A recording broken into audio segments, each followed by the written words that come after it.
The autumn wind carried dust and dried leaves across the wooden platform of the Bitter Creek Station. Montana Territory, 1887.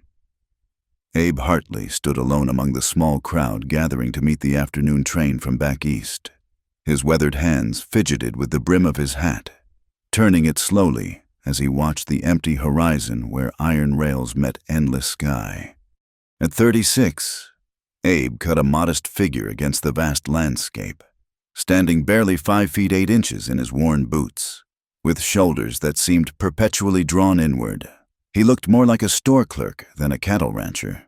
His face bore the premature lines of a man who'd known loss too young, deep creases around gray eyes that rarely met anyone's gaze directly. The other ranchers often joked that Abe could disappear in his own shadow. And there was truth in it. He had a way of making himself small, of occupying space apologetically, as if the world might notice him less that way. The letter in his vest pocket had been read so many times the paper had gone soft at the creases. Flora May Whitfield. Even her name sounded delicate, like morning birdsong or the first wildflowers after a hard winter. Through 6 months of correspondence, she'd painted herself in words as gentle as spring rain, a woman of 28 seeking a new life away from the crowded streets of Philadelphia, skilled in needlework and preserving, with a quiet temperament suited to frontier life. She'd even sent a small sketch of herself, a slim silhouette in profile, too modest to show her face directly. "Any day now. Hartley," called out Tom Morrison from the general store, his voice carrying that edge of mockery Abe had grown accustomed to. Maybe she missed the train. Maybe she took one look at that advertisement of yours and decided city life weren't so bad after all. Abe didn't respond. He'd learned long ago that words only gave men like Morrison more ammunition. Instead, he pulled out his brother Jesse's pocket watch, the only thing of value he'd kept after that terrible night 3 years past. The train was 40 minutes late, not unusual for the Northern Pacific Line, especially with early snow threatening in the mountains. He thought of Jesse often these days, more so since he'd placed that advertisement in the matrimonial news. Jesse would have laughed at him, but not unkindly. "You always were the romantic one, Abe," he would have said, that crooked grin lighting up his face, "thinking you could order up love like a new saddle from the Sears catalog." But Jesse was gone, buried in the hard ground behind the ranch, and Abe had learned that romanticism was a luxury he could no longer afford. What he needed was practical someone to help with the endless chores, to make the empty house feel less like a tomb, to give him a reason to keep the ranch running beyond mere stubborn habit. The whistle sounded long before the train came into view, a mournful wail that echoed off the distant mountains. Black smoke rose against the pale sky, and soon the engine appeared, all iron and steam and grinding wheels. The platform erupted into activity as people pressed forward, wives looking for husbands, merchants expecting goods, children dancing with excitement at the spectacle of the great machine. Abe held his ground near the back, clutching a small bouquet of prairie roses he'd picked that morning. They were already wilting in his sweaty grip, pink petals browning at the edges. He should have brought something sturdier, he thought, something that could withstand the weight. The train shuddered to a stop with a great hissing of brakes and steam. Passengers began to disembark, men in dusty suits, women clutching children, a few soldiers in faded blue uniforms. Abe's eyes searched each face, looking for the delicate features he'd imagined, the small frame that would fit neatly under his protective arm. "You, Abe Hartley," the voice came from above him. Abe looked up and up into the face of a woman who stood nearly 6 feet tall in her traveling boots. She wore a plain brown dress that had seen better days, stretched tight across broad shoulders and a substantial bosom. Her hands, when she set down her carpet bag, were not the dainty things that did needlework, but working hands, with short nails and calluses visible even through her worn gloves. I said, "Are you Abe Hartley?"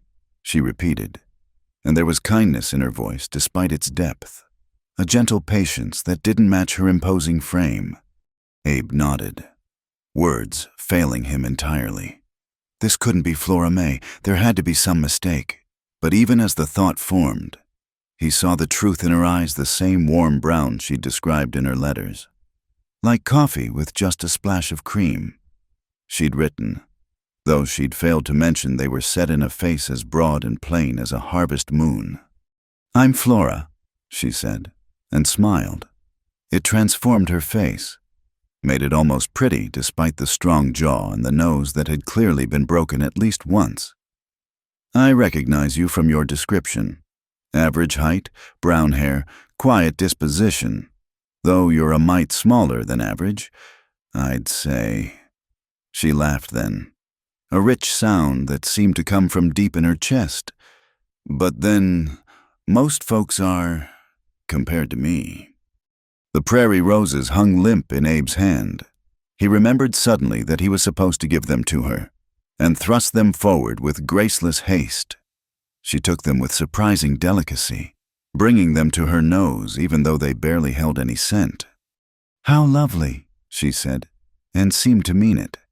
Jesse would have appreciated the gesture. The mention of his brother's name, something he'd shared in his letters during a weak moment, made Abe's throat close up. He managed to croak out, "The wagon's this way," and turned toward where he'd left his humble conveyance. "Just these 2 bags," Flora said, hefting a carpet bag in each hand as if they weighed nothing. "Didn't see much point in bringing fancy things to frontier life. Practical goods, mostly seeds for a kitchen garden, some preserving jars, my grandmother's recipe book, and a few medical supplies. I've done some nursing. You see, didn't mention that in the letters, didn't want you thinking I was putting on airs." Abe led the way through the crowd, acutely aware of the stares following them. He heard Morrison's low whistle, caught the giggling of the minister's daughters, Flora May Whitfield, who walked behind him with steady, ground-eating strides, was nothing like the woman he'd expected. She was too tall, too broad, too strong, too much of everything he wasn't. At the wagon, she surprised him again by climbing up unassisted, her movements economical despite her size. She arranged her skirts with practiced efficiency and looked out at the vast expanse of rangeland stretching before them. "It's more beautiful than I imagined," she said softly. "All that sky. In Philadelphia, you can barely see a patch of blue between the buildings. Here, it goes on forever." Abe climbed up beside her, took the reins, and clicked his tongue at the horses.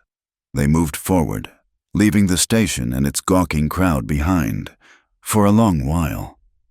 Neither spoke. The only sounds were the creak of wagon wheels, the steady clop of hooves, and the ever-present wind. "You're disappointed," Flora said finally. It wasn't a question. Abe's hands tightened on the reins. He thought about lying, about maintaining the polite fiction that everything was as expected, but something in her straightforward manner demanded honesty. "You're not what I pictured," he admitted. "Nor you, entirely," she replied. "Your letters made you sound taller, and you didn't mention the sadness." "What sadness?" "The kind that sits in a man's shoulders, makes him look at the ground more than the horizon, the kind that comes from losing someone before their time." They rode in silence again after that, but it was a different quality of silence. Not the awkward gulf between strangers, but something more like understanding. The sun was beginning its descent toward the mountains, painting the grassland in shades of gold and amber. A hawk circled overhead, riding the thermals with effortless grace. "I should tell you," Flora said, as the ranch came into view, a modest cabin with a sagging barn and a corral that needed mending. "I don't require protection. I don't need providing for in the traditional sense. I can shoot straight, break a horse if needed, and I've birthed more calves than I can count. My uncle had a farm in Ohio before the bank took it. I'm not delicate. Mr. Hartley, I won't swoon at the sight of blood or faint in the summer heat." Abe pulled the wagon to a stop in front of the cabin. He turned to look at her properly for the first time since the station. The setting sun caught her hair, which was a pleasant auburn color he hadn't noticed before. pulled back in a practical bun that exposed a strong neck. "Then why?" he asked. "Why answer an advertisement? Why come all this way?" She was quiet for a moment, considering. When she spoke, her voice was softer than before. "Because I'm tired of being alone. Because I want to build something with someone. Not for someone. Because in your letters, underneath all the practical talk of acreage and cattle prices, I heard something that sounded like hope trying not to be disappointed again." She paused, then added with a slight smile. "And because I'm 28 years old, stand 5 feet 11 inches in my stockings, and weigh more than most men care to know, my options for traditional courtship have been somewhat limited." Abe found himself almost smiling at that. "The house is small," he warned. "Built for someone more my size than yours." "Then we'll raise the roof beams come spring," she said matter-of-factly. "I've done it before." As she climbed down from the wagon and began gathering her bags, Abe stood watching her. Not delicate Flora May of the letters. Not the small, needful woman he'd imagined warming his bed and brightening his table. But Flora, just Flora, who spoke of raising roof beams like other women spoke of raising bread. The last light was fading as they approached the cabin door. Abe reached it first, his hand on the latch. "Welcome home, Mrs. Hartley," he said, the words feeling strange and formal in his mouth. She paused in the doorway, having to duck her head to pass through. "We're not married yet, Mr. Hartley. The circuit preacher won't be through for another 2 weeks." "No," Abe agreed, following her inside. "But somehow, I don't think that's going to stop you from making yourself at home." In the dim interior of the cabin, lit only by the last rays of sunlight through the single window, Flora set down her bags and surveyed her new domain.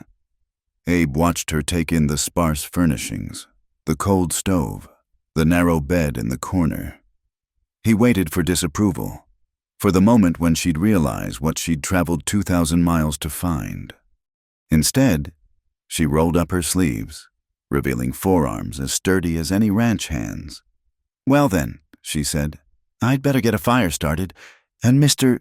Hartley, you can stop looking like you're expecting me to bolt. I didn't come all this way to turn back at the first low door frame." As she busied herself with kindling and matches, humming something low and tuneless, Abe stood in his own home feeling like a stranger, but for the first time in 3 years, the empty spaces didn't echo quite as loudly. The cabin was still small, still sparse, still haunted by Jessie's absence, but Flora filled it somehow, not just with her physical presence, but with purposeful movement, with the promise of meals cooked and floors swept and conversations held as darkness gathered outside. He thought of the wilted roses, probably trampled by now back at the station. They had been the wrong gesture, entirely too fragile for this place, for this woman, for the life they were about to attempt together. Tomorrow he would show her the ranch properly, introduce her to the horses, explain the routine of survival in this unforgiving country. They would begin the awkward dance of 2 strangers learning to live as one. But tonight, as Flora coaxed the stove to life and the small space began to warm, Abe allowed himself just a moment of something that wasn't quite disappointment and wasn't quite relief. It was simply acknowledgement that life, like the Montana weather, rarely delivered what was expected. "Mr. Hartley," Flora said without turning from the stove, "there's coffee in my left bag and some biscuits that should still be good. Why don't you fetch them while I get this going properly, and you can tell me about Jessie, if you've a mind to. Or not. We've got time." Time. Yes, Abe thought as he moved to do as she asked. They had that, at least, time to discover who they really were beneath the carefully composed letters, beyond the failed expectations. Time to learn if a small, sad cowboy and a woman too large for conventional dreams could build something that would withstand the harsh winters and scorching summers of this unforgiving land. The fire caught properly, casting dancing shadows on the walls, and for the first time since he'd stood on that platform, Abe Hartley thought that maybe, just maybe, he hadn't made a terrible mistake after all. The wagon ride back to the ranch stretched on like the endless grassland itself, each turn of the wheels marking another moment of awkward silence between them. Flora sat straight-backed despite the rough road, her large hands folded in her lap, occasionally reaching up to tuck a strand of auburn hair back under her traveling bonnet. The autumn sun was beginning its descent, painting long shadows across the prairie and turning the dry grass to gold. Abe kept his eyes fixed on the rumps of his horses, a matched pair of bays named Moses and Aaron that Jesse had broken 3 summers past. He was acutely aware of Flora's presence beside him, the way she took up more than half the bench seat, the rustle of her skirts when she shifted position, the steady rhythm of her breathing that somehow seemed louder than his own shallow pulls of air. "That's the Morrison spread," he said finally, pointing to a distant cluster of buildings. "Tom Morrison runs about 500 head. His wife Sarah does laundry for folks who can afford it." "And can we afford it?" Flora asked, her tone carrying genuine curiosity rather than judgment. "No," Abe admitted. "I do my own washing. Have done since—" He trailed off, not ready to speak of Jesse again so soon. "Well, that's something we have in common then," Flora said, "though I suspect I'll need more soap than you've been accounting for. A woman my size goes through fabric faster than most." It was such a matter-of-fact statement about her appearance that Abe found himself glancing at her sidelong. Most women he'd known would have found ways to diminish themselves, to apologize for taking up space. But Flora spoke of her size the way she might mention the color of her hair or the fact that she was right-handed. "There's a general store in town," he offered. "Morrison runs that too. We can stock up on supplies tomorrow." "And let the whole town get a good look at what Abe Hartley ordered from back east." Flora's voice carried a hint of amusement. "I suppose that's unavoidable, though I imagine I'm not quite the delicate flower they were expecting." Abe's hands tightened on the reins. "I don't care what they think." "Now that," Flora said gently, "is the first lie you've told me. Mr. Hartley, and I hope it'll be the last. We can't build a life on prettied-up falsehoods, no matter how kindly meant." The truth of her words stung. Abe did care. Had always cared too much what others thought. It was one of the things that made him feel so small in a land that demanded men be larger than life. "You're right," he said after a moment. "I do care. Always have. Jesse used to say I worried more about other folks' opinions than a preacher worries about Sunday's sermon." "Jesse was your brother?" Yes, the single word came out rough. Younger by 4 years, better at everything riding, roping, charming the ladies at church socials. He had this laugh that could fill up a room, make everyone want to be part of whatever joke he was telling. Flora waited, not pushing, and Abe found himself continuing. "Cattle thieves got him 3 years back, shot him in our own barn when he caught them trying to make off with our best breeding stock. I was in the house, heard the shot." He swallowed hard. "By the time I got my rifle and made it outside, they were gone and Jesse was bleeding out in the hay. Lived long enough to tell me not to blame myself, which was just like him spending his last breath trying to make me feel better. But you did blame yourself. Still do. If I'd been bigger, stronger, faster. If I'd been out there with him instead of inside doing the books like some town clerk." Flora was quiet for a long moment. When she spoke, her voice was thoughtful. "My father was a big man, 6 feet 4 inches, shoulders like an ox. Worked the docks in Philadelphia before the consumption took him. You know what his last words to me were?" Abe shook his head. "He said, 'Flora girl, being big didn't keep me from dying. Don't you go thinking size is what makes a person matter.' He was right, too. The consumption didn't care how strong he was.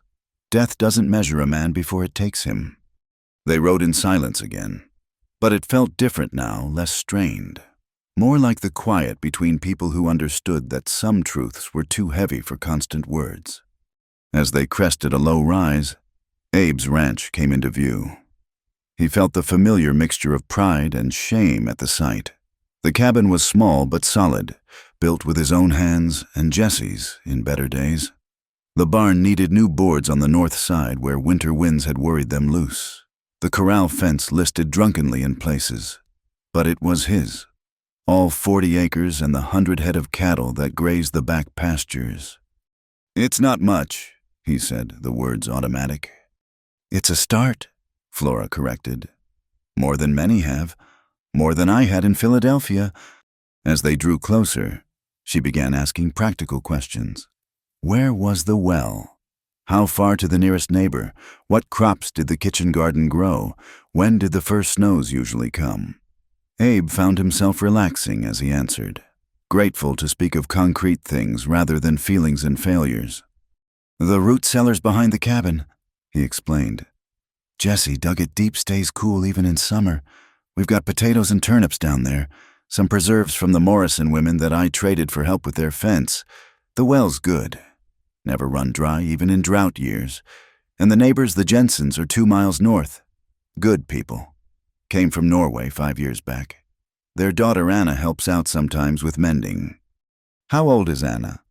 15, maybe 16 now. Sweet girl, always bringing bread when she comes." Flora made a sound that might have been approval. "And the kitchen garden?" Abe felt heat rise in his cheeks. "There isn't one. Haven't had time for such things." "Well, that'll be my first project then. Can't run a proper household without fresh vegetables. I brought seeds, tomatoes, beans, squash, herbs. My mother kept the best kitchen garden in our neighborhood.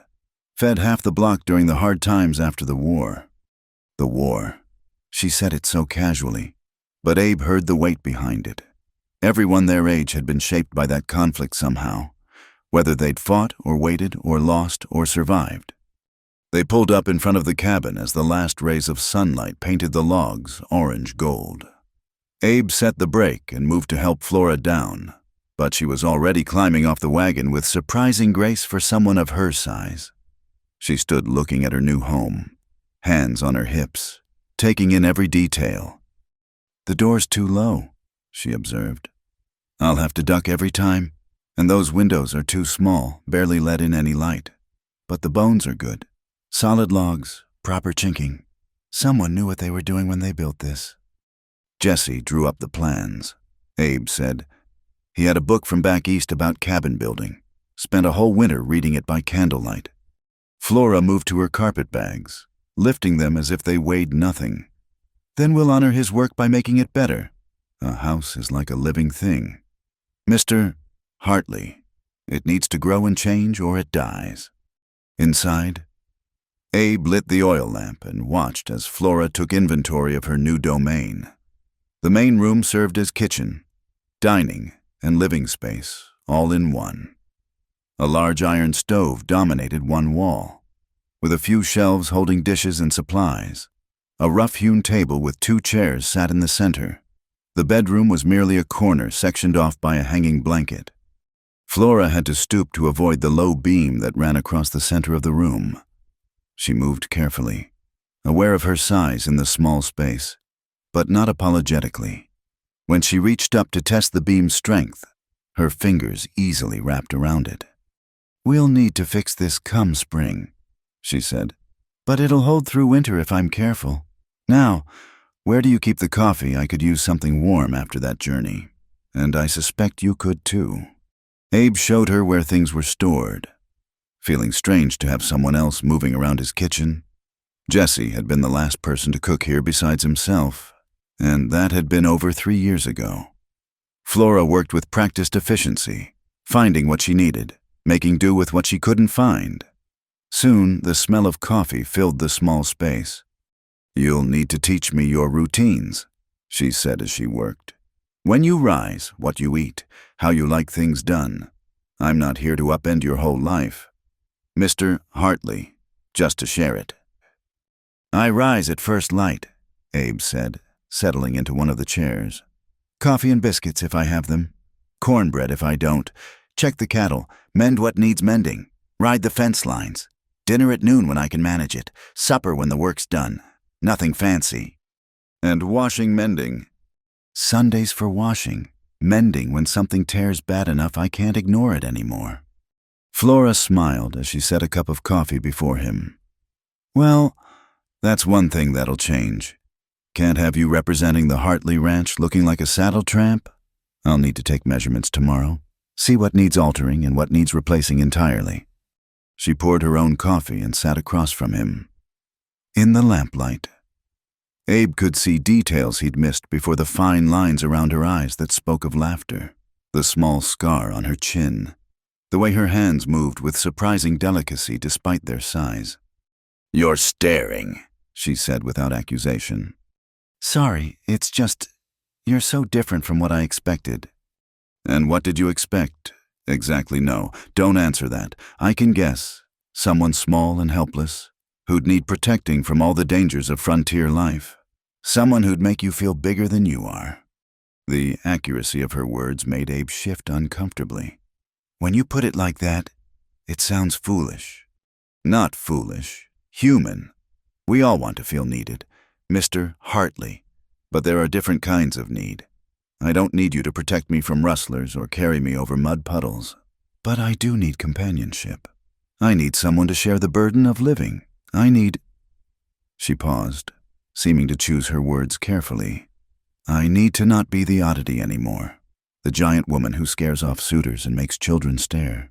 Do you understand?" Abe thought of all the times he'd been overlooked, dismissed, found wanting next to larger, louder men.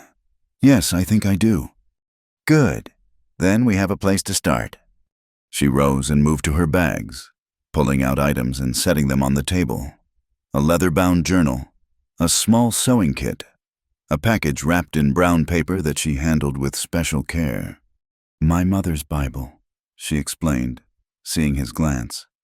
"She died when I was 17. Influenza took her and my 2 younger sisters in the same week. Father never quite recovered from losing them." "I'm sorry." "It was a long time ago, but I like having her Bible with me.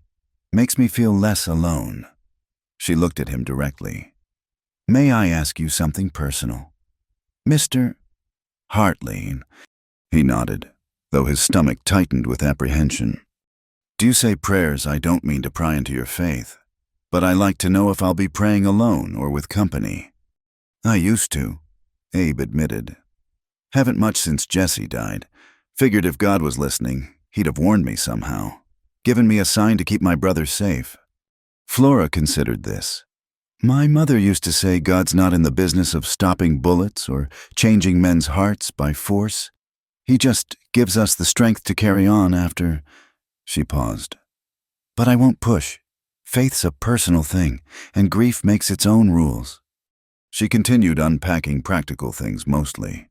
A cast-iron pot that would double the capacity of his cooking, wool blankets that looked warm enough for Montana winters, a small mirror that she hung on a nail by the door. "For checking myself before going to town," she explained with a wry smile. "Wouldn't want to scandalize the good people of Bitter Creek any more than necessary." As the evening wore on, they established a tentative rhythm. Flora insisted on preparing supper, producing salt pork and beans that she transformed with spices Abe didn't recognize into something almost elegant. They ate in companionable quiet, the clink of forks on plates the only sound besides the wind starting to pick up outside. "Storm coming," Abe observed. "Can smell it on the air." "Good thing I arrived today, then. Wouldn't have wanted to meet you for the first time looking like a drowned rat." "You'd still have been tall," Abe said, then immediately regretted the words. But Flora laughed, a rich, genuine sound. "Yes, Mr. Hartley. I'd still have been tall. That's one thing about me that weather can't change." After supper, the question of sleeping arrangements hung in the air like smoke. Flora addressed it with her characteristic directness. "I'll take the floor tonight," she said. "You've got blankets enough, and I've slept in worse places. Once the preacher comes through and makes things proper, we can figure out the rest." "I can't let you sleep on the floor," Abe protested. "You take the bed. I'll make do." Mr. Hartley, that bed's barely long enough for you, and you're nearly a foot shorter than me. I'd be hanging off both ends like washing on a too-short line. The floor's more practical." They debated briefly, but Flora's logic was unassailable. Abe helped her arrange blankets into a makeshift pallet near the stove where she'd have the most warmth. The impropriety of the situation, an unmarried woman under his roof, would have scandalized the town. But somehow that seemed the least of their concerns. As they prepared for sleep, Flora pulled out the leather journal and a pencil. "Do you mind if I write a bit? Helps me settle my thoughts." "Go ahead," Abe said from behind the blanket partition. "What do you write about?"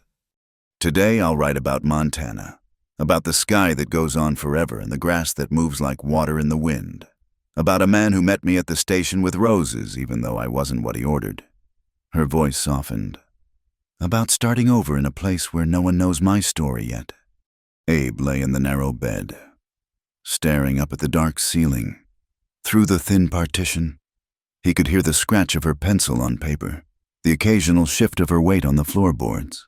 The sounds were strange, but not unpleasant evidence of another human presence in his too-quiet world. "Mr. Hartley." Her voice came softly through the darkness after she'd extinguished the lamp. "Yes. Thank you for not sending me back. I know I'm not what you wanted, but I promise I'll work hard to make this arrangement successful." Abe thought about his response carefully. "Maybe neither of us got what we expected, Miss Flora, but maybe what we expected wasn't what we needed." "Maybe not," she agreed. "Good night, Mr. Hartley." "Good night." Outside, the wind began to howl in earnest, the first storm of autumn testing the walls of the little cabin. But inside, warmed by the stove and the presence of another soul, Abe Hartley fell asleep more easily than he had in 3 years. Somewhere in the darkness, a large woman wrote in her journal by feel, setting down the first words of a new chapter in both their lives. The last thing Abe heard before sleep took him was Flora's voice, so soft he might have imagined it. "I'll make this work, somehow. I'll make this work." The first morning arrived with a crash. Abe jolted awake to the sound of shattering glass and a muffled oath that would have made a cavalry soldier blush. He stumbled from bed, still in his union suit, to find Flora standing in the kitchen area, her head bent at an awkward angle under the low beam, surrounded by the remains of what had been his last good preserving jar.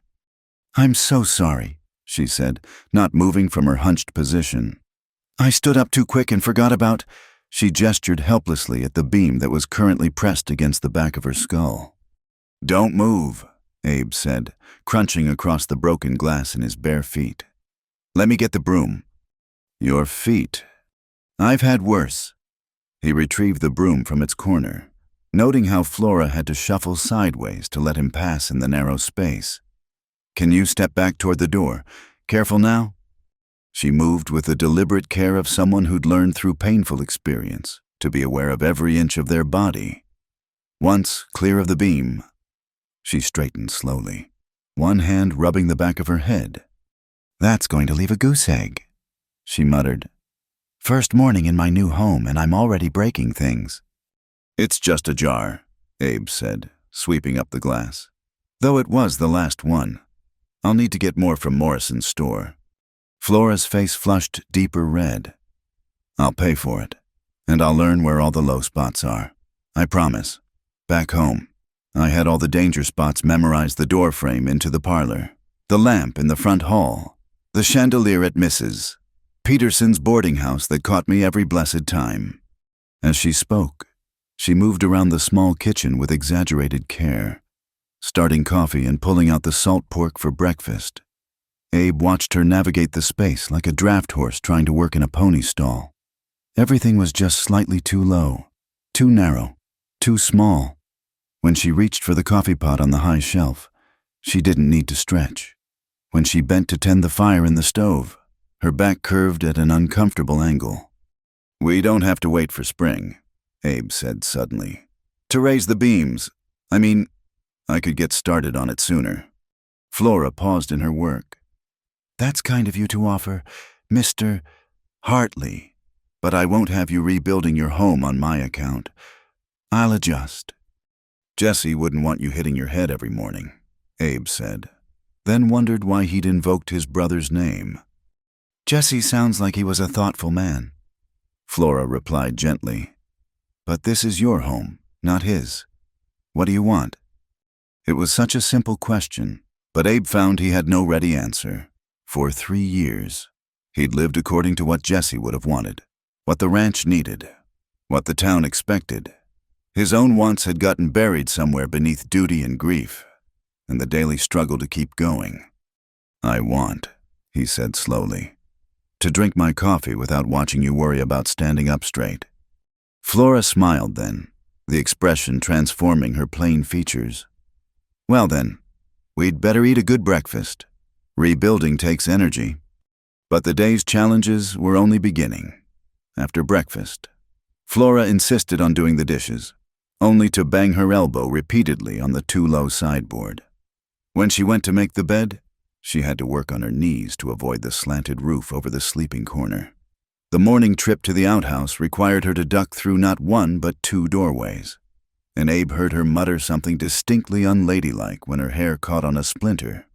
Yet she didn't complain, not really.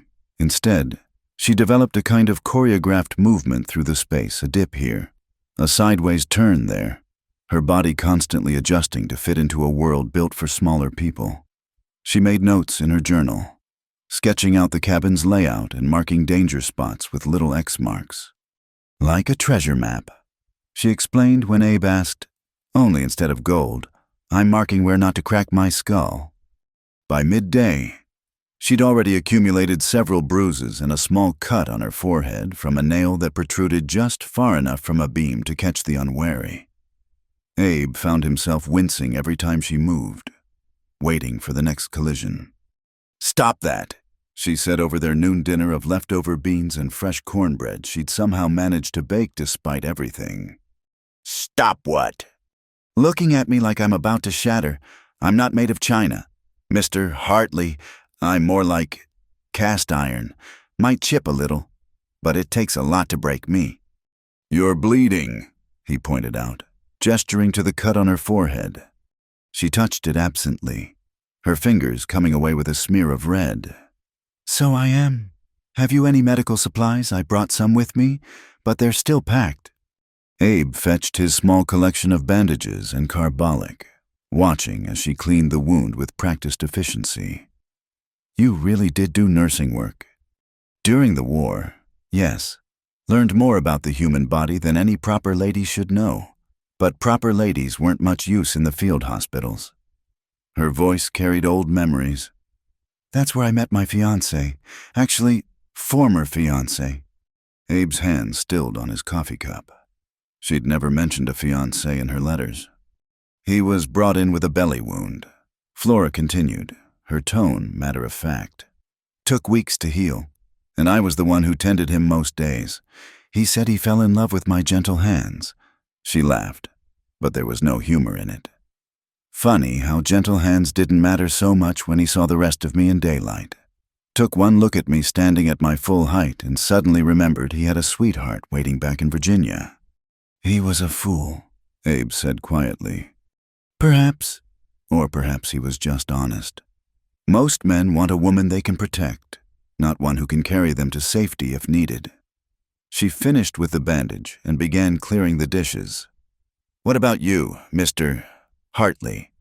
Any former sweethearts I should know about? No, never had much luck with courting. Jesse used to joke that I could make a woman fall asleep just by saying hello. He attempted a smile. Guess that's why I resorted to the matrimonial advertisements. And got more than you bargained for. Different than I bargained for, Abe corrected. Can't say yet whether it's more or less. That afternoon, Flora insisted on starting her garden despite Abe's protests that the ground was too hard, the season too late. She'd found a spot on the south side of the cabin that got the most sun and set to work with a determination that reminded him of the steam engines that pulled the trains west. We won't get much before the frost, she admitted, attacking the hard-packed earth with a spade that looked child-sized in her hands. But I can at least prepare the beds for spring. And there are some hardy greens that might survive if we're lucky. Abe joined her, and they worked side by side in companionable silence. Or rather, they tried to work side by side. The small patch of workable land meant they were constantly in each other's way. Flora's longer reach interfering with Abe's movements, his smaller form forcing her to work around him like water around a stone. "This is ridiculous," she finally declared, straightening to her full height and surveying their meager progress. "We're like two mules trying to pull the same plow in different directions." "I'll work on the fence," Abe offered. "It needs mending anyway." "No," her voice was firm. "This is our first project together. We need to learn how to work in harness, as it were. You take that end, I'll take this one. We'll meet in the middle." It was a simple solution, but it worked. By late afternoon, they'd cleared a respectable plot, and Flora had planted her hardy greens, kale and chard that might survive if the winter came late. She handled the seeds like precious gems, each one placed with careful attention. "My grandmother always said a garden was hope made visible," she explained. "Even if nothing grows this year, we're telling the land we plan to be here come spring." As the sun began its descent, Abe watched Flora move around their small domain. She'd tied her hair back with a piece of twine, and strands had escaped to frame her face. Dirt streaked her dress, and her hands were filthy, but she hummed as she worked, occasionally writing something in her journal which she'd taken to carrying in her apron pocket. The accident came just before supper. Flora was reaching for a pot on the high shelf, the one thing in the cabin she could reach easily, when her heel caught on an uneven floorboard. She stumbled, her head cracking hard against the central beam as she tried to catch herself. The pot went flying, clanging against the stove, and Flora crumpled to her knees with a sound that was part gasp, part sob. Abe was beside her instantly. "Flora, are you all right?" She stayed on her knees, both hands pressed to the top of her head, her shoulders shaking. For a horrible moment, Abe thought she was badly hurt, maybe crying. Then he realized she was laughing deep, helpless laughter that shook her whole frame. "Oh, Lord," she gasped. "Oh, Lord, this is absurd. I'm like Gulliver in the land of Lilliput. Any moment now, tiny people are going to tie me down with threads." "Let me see," Abe insisted, gently moving her hands aside. A goose egg was already forming beneath her hair. "That's going to be purple tomorrow." "It'll match the others," she said, still chuckling. She let him help her to a chair, though he suspected she was allowing it more for his sake than because she needed assistance. "Mr. Hartley, I need you to know something." "What's that?" "I'm not giving up. This cabin may defeat me daily, but I'm not running back to Philadelphia. I've been the wrong size my whole life, too big for carriages, too tall for dance partners, too strong for femininity. At least here, the only thing judging me is architecture." As if to emphasize her point, she pulled out her journal and made another notation. "Third beam from the east wall," she muttered. "Approximately 6 feet 2 inches. Mortal enemy." That evening, as Flora prepared supper with exaggerated care to avoid any more collisions, Abe found himself sketching on the back of an old feed bill. He drew the cabin as it was, then began adding dotted lines showing where beams could be raised, doorways heightened, windows expanded. "What are you working on?" Flora asked, setting a plate of fried potatoes and salt pork before him. "Nothing, just thinking." She leaned over to look, and for once didn't have to bend too far. "That's ambitious. You'd need help with work like that." "The Jensens would lend a hand. Maybe the Kowalskis, too. Folk around here help each other with big projects." "And what would you tell them, that your mail-order bride is too large for the house?" Abe looked up at her. "I'd tell them I'm planning for the future, making improvements. No different than adding a room for children or expanding the barn for more livestock." Flora's face went very still. "Children," she repeated softly. "Someday, maybe, if—" Abe felt heat rise in his cheeks. "I'm not presuming anything." "No, I understand." She sat down across from him. her meal untouched. "I should tell you, Mr. Hartley, the doctor back in Philadelphia. He said women built like me sometimes have trouble. That is, births can be difficult when there's a size mismatch." "Flora," Abe interrupted gently, "we're not even married yet. Let's worry about fitting you through the doorway before we worry about anything else." She smiled, relief evident in her features. "Practical. I like that. Though I should warn you, I've already started a list of improvements in my journal, starting with that demonic beam and ending with a stove that doesn't require me to bend double to check the biscuits." "What else is on this list?" "Well," she pulled out the journal, flipping to a well-worn page. "The outhouse needs raising by at least a foot. The clothesline is strung for someone your height, which means I'll be dragging sheets in the dirt. The well handle is so low I have to practically kneel to use it. And don't get me started on that narrow path to the root cellar I nearly got wedged between the cabin wall and the fence post this morning." "You've been busy." "Observant?" she corrected. "It's what I do, Mr. Hartley. I observe, I adapt, I overcome. It's how I've survived being me for 28 years. They spent the rest of the evening going through her list, Abe adding his own observations and suggestions.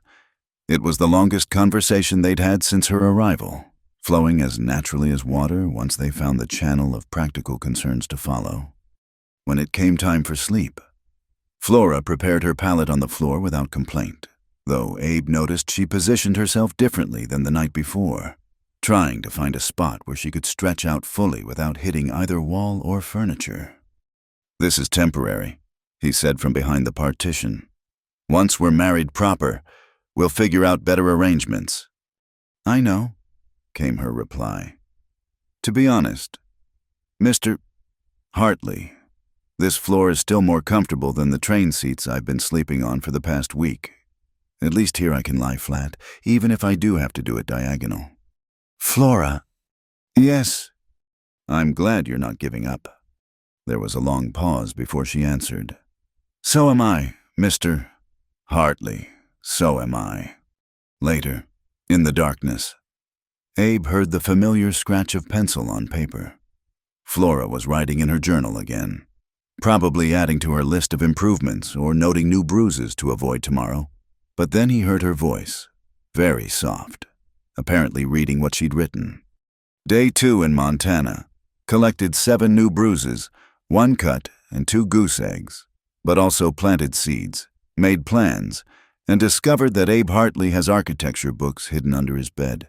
Perhaps there's hope for us yet." Abe smiled in the darkness. He did have architecture books under the bed, bought mail order when he and Jesse had talked about expanding the ranch. He'd forgotten about them, but apparently Flora's thorough survey of her new domain had uncovered them. "There's a whole chapter on roof construction," he called softly. "Might be useful." Her laughter was quiet but genuine. "Go to sleep, Mr. Hartley. Tomorrow I want to investigate this root cellar of yours, and I'll need you alert in case I get stuck and need extracting." As sleep began to take him, Abe thought about the strange turn his life had taken. He'd sent for a small, delicate woman to make him feel bigger. Instead, he'd gotten Flora too large for his house, too strong for his protection, too practical for romance. But as he listened to her careful breathing in the darkness, he realized something for the first time in 3 years. His cabin felt less like a place to hide and more like a home worth improving. Even if improving it meant rebuilding half the structure to accommodate a woman who faced down low beams like a warrior facing dragons, armed with nothing but determination and a well-used journal. The wind picked up outside, rattling the windows and whistling through the chinks in the walls. Winter was coming, and with it would come new challenges for their strange arrangement. But tonight, with Flora's garden seeds planted in hope and her list of improvements growing longer by the hour, Abe found himself looking forward to tomorrow for the first time in years. Even if tomorrow meant watching Flora battle his cabin again, collecting bruises like badges of honor in her war against architecture built for smaller dreams than hers. The morning mist still clung to the grass when Abe woke to find the porch empty except for morning shadows. Flora's makeshift pallet had been folded and stacked neatly in the corner, her blankets aired and waiting. The coffee was already percolating on the stove, filling the cabin with its bitter comfort. But Flora herself was nowhere to be seen. Abe pulled on his boots and stepped outside, the cool October air sharp against his skin. He found her immediately. She was sitting on something in the small yard, her back to him, the sunrise painting her auburn hair copper and gold. As he approached, he realized what he was seeing and stopped dead in his tracks. There, solid and real as the mountains beyond, sat a chair. But not just any chair. This one had been built for someone of Flora's proportions. The seat was wider, set higher, the back tall enough to support even her considerable frame. The wood was rough pine, hastily planed but sturdy, the joints solid despite their crude appearance. Flora didn't turn when his boots crunched on the frost-brittle grass. "I woke at 3, she said quietly. "Couldn't sleep for the ache in my back from folding myself onto that pallet another night. I was going to wait until you woke. Maybe ask if we could go to town for supplies. Then I saw your lantern burning in the barn." Abe came to stand beside her, noting how the chair put her at eye level with him for once. "I couldn't sleep either." "Your hands," she observed, and he looked down to see what she meant. His palms were raw from handling rough lumber in the dark, a splinter still embedded in his thumb, without asking permission. She took his right hand in both of hers, her touch surprisingly gentle as she worked the splinter free. "You didn't have to do this," she said, still focused on his hand. "Yes, I did." The words came out rougher than he intended. "I've watched you fold yourself up like a letter trying to fit into an envelope meant for someone else. Even birds build nests to fit their size." Flora's hand stilled on his. When she looked up, her eyes were bright with something that might have been tears. "No one's ever built anything just for me before. My whole life, I've made do with furniture meant for smaller people. Doorways that assume everyone's under 6 feet. Clothes altered and re-altered to fit. But this," she ran her free hand along the arm of the chair, "this is mine." "It's rough work," Abe said, suddenly embarrassed by the crude construction. "Jesse was the carpenter between us. I just fumbled through with what I remembered from watching him." "It's perfect." Flora released his hand and stood, testing the chair properly. It didn't creak under her weight, didn't wobble or protest. She sat back down, a smile spreading across her face. "Do you know what this means?" "That you can drink your morning coffee without your knees up around your ears." "That too," she laughed, the sound carrying across the quiet morning. "But more than that, it means you see me. Mr. Hartley, not what you expected, not what you wished for, but what is." They sat together as the sun climbed higher, Flora in her new chair and Abe on the porch step, sharing coffee in the comfortable silence of two people learning each other's rhythms. The chair became Flora's morning spot, where she would write in her journal while the day gathered itself around them. "I've been thinking," she said after a while, "about what you said yesterday, about telling folks you're planning for the future. That's a good way to put it." "The Jensens would help," Abe offered. "Carl's good with construction, and his boys are old enough to be useful. The Kowalskis, too, and maybe the Hendersons if we asked. A barn raising, but for a house." Flora smiled. "Very American. Though what will the women say? Mail-order brides are scandal enough without adding reconstruction to the mix." "Let them talk." Abe surprised himself with the firmness in his voice. "They talked when Jesse died. They talked when I couldn't hold the ranch together alone. They'll talk whether we give them reason or not." "You're developing a backbone, Mr. Hartley." "Maybe I always had one, just needed a reason to use it." Flora studied him with those warm brown eyes that missed nothing. "And I'm that reason." "You're 6 feet of reason who keeps hitting her head on my ceiling beams?" "Seems motivation enough." Her laughter rang out again, startling a pair of meadowlarks from their roost in the cottonwood. Fair point, though I should mention, I've been thinking about more than just raised ceilings. That architect book of yours has some interesting ideas about room additions.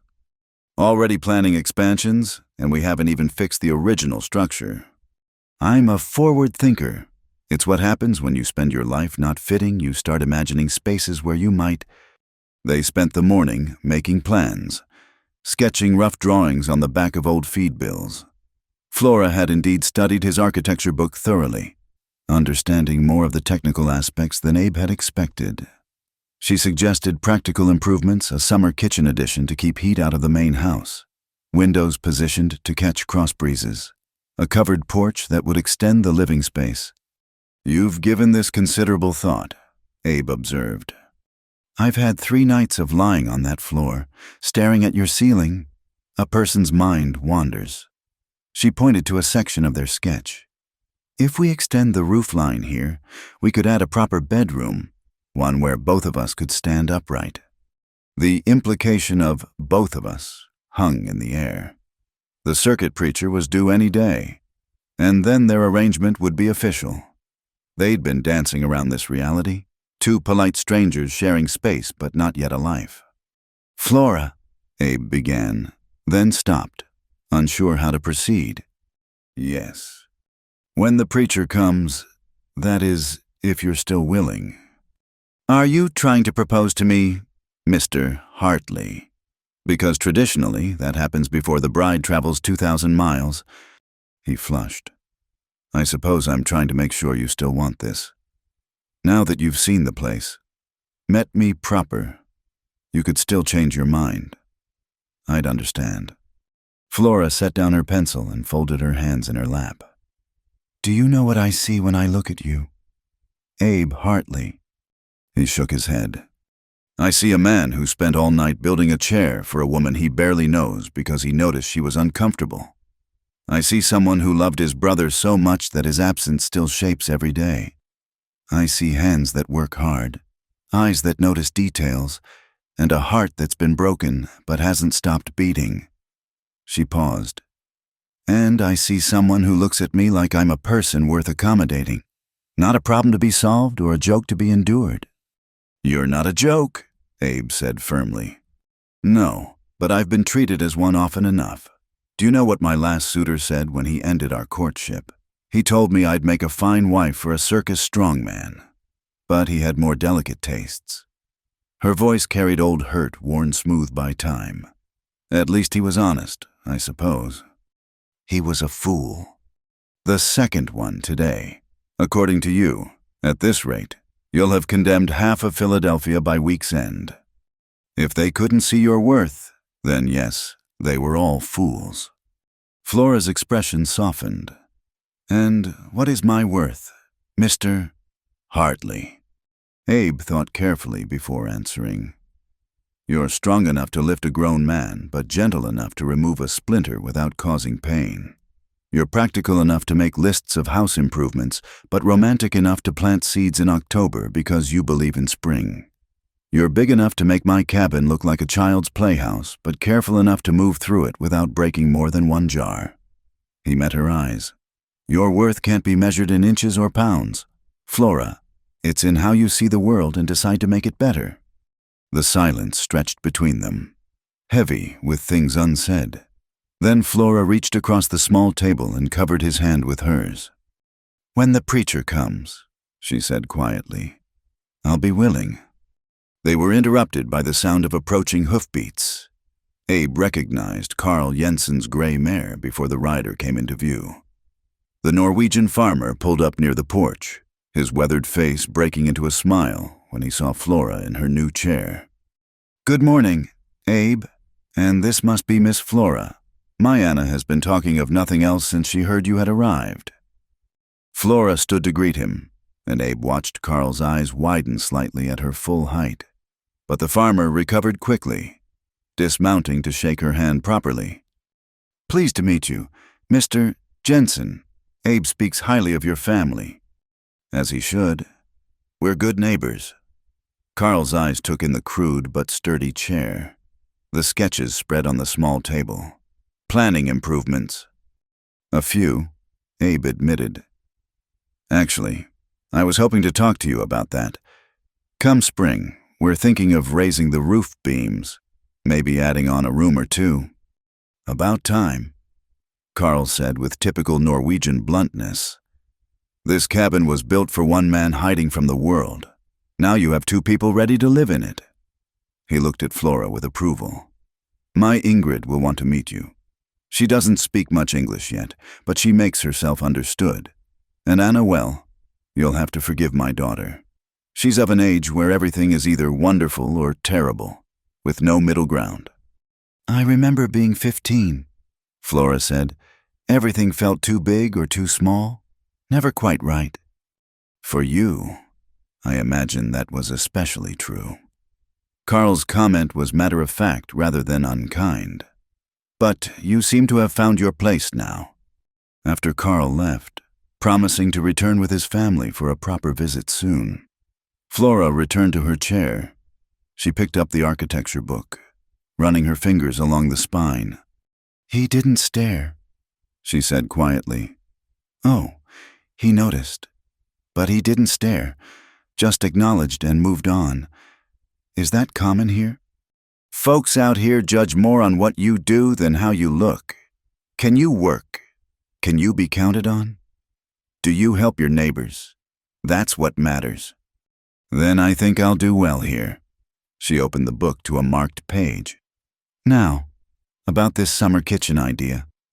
They spent the rest of the day in a combination of planning and working. Abe showed her the ranch properly, the cattle in the back pasture, the stream that ran year-round, the spots where Jesse had talked about building a larger barn.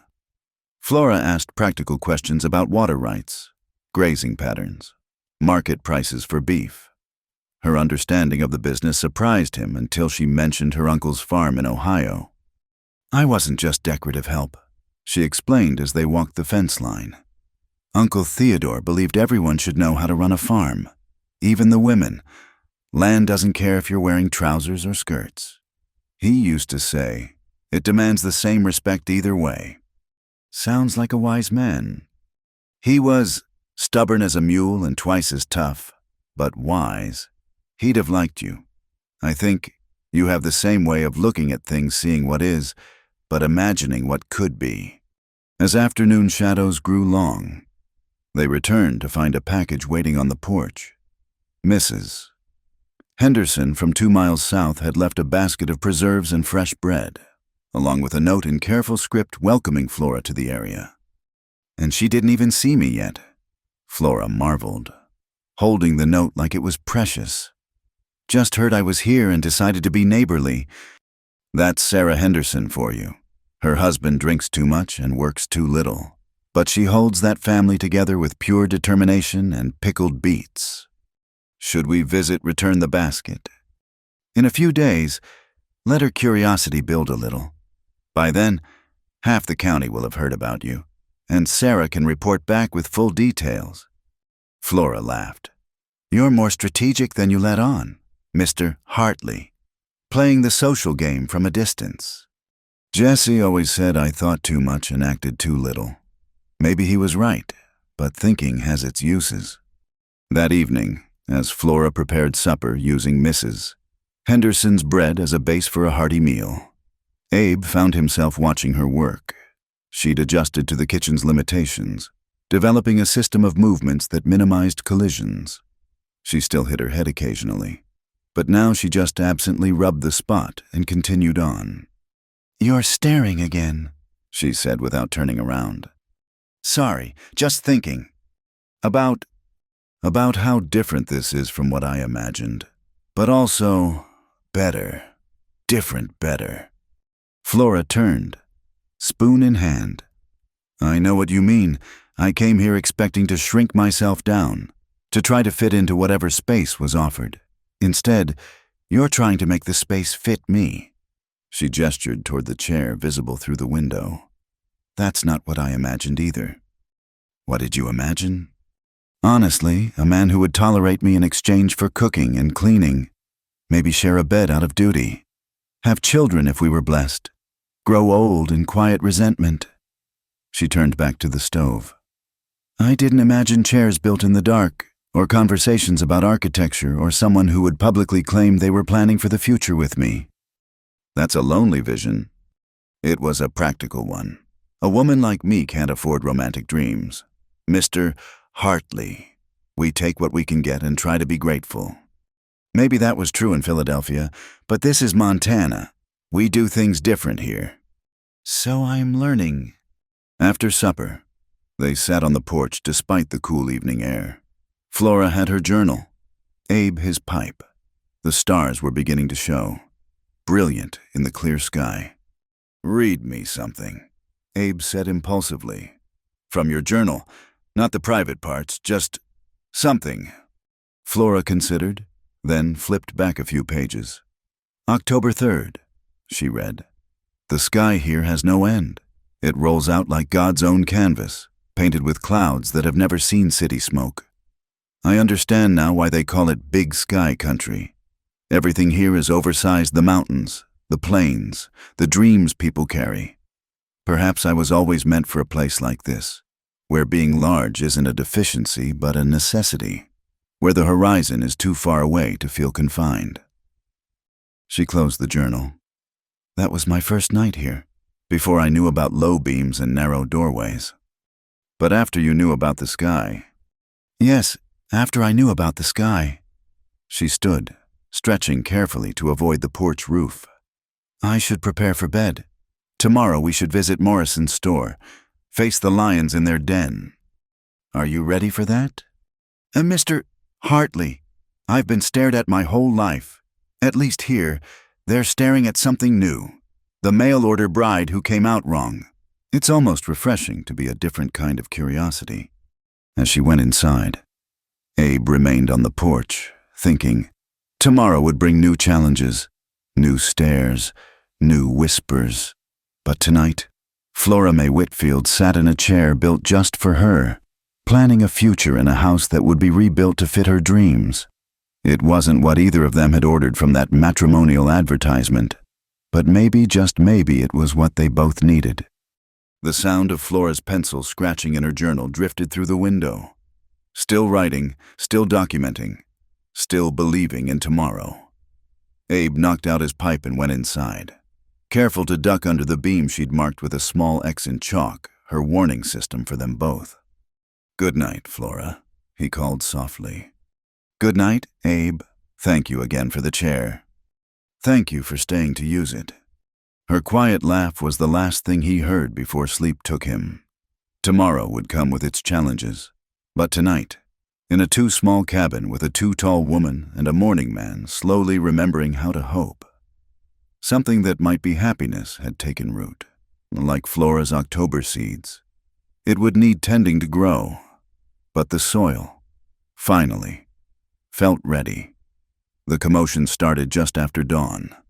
Abe was checking the morning coffee when he heard the shouting men's voices raised in alarm, the thunder of hooves, and underneath it all, the bone-deep bellow of an enraged bull. He grabbed his rifle and ran outside to find chaos in the making. The widow Hemphill's prize bull had broken through its pen and was now rampaging through her vegetable garden, its massive black form destroying months of careful cultivation with each stamp of its hooves.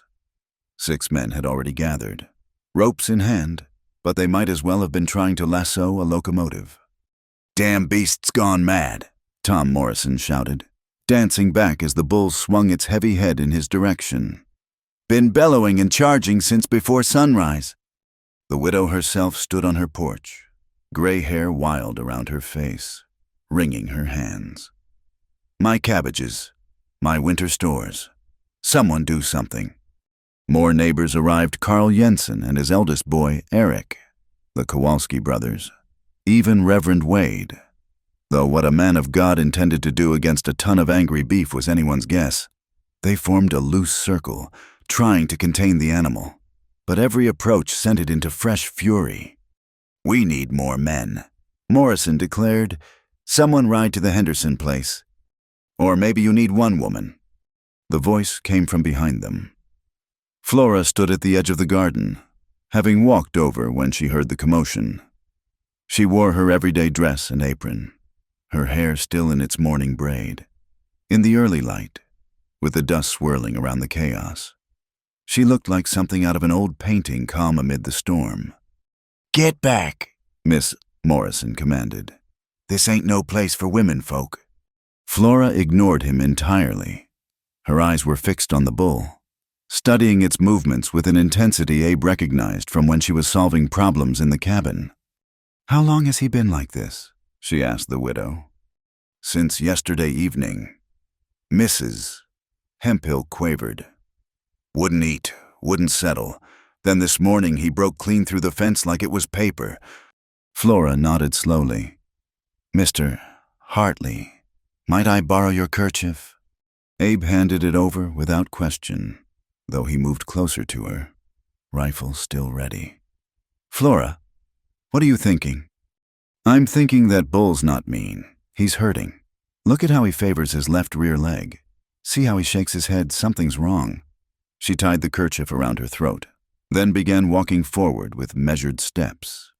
"Woman, get back here." Morrison's voice was near panic. "Abe, control your bride." But Abe found himself frozen, watching as Flora approached the massive animal. The bull noticed her, swinging its huge head to fix her with a red-rimmed eye. It pawed the ground, sending dirt flying, and Flora began to sing.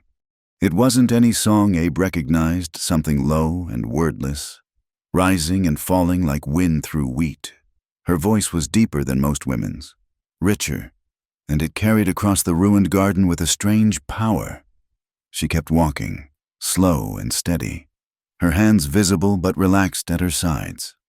The bull snorted, tossing its head, but it didn't charge.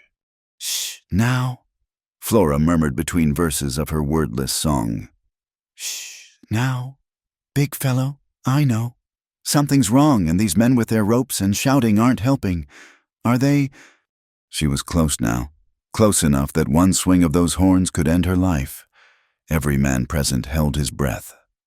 Abe's finger found the trigger of his rifle, though he knew if the bull charged, he'd never be fast enough. Flora reached out slowly, palm up, still humming.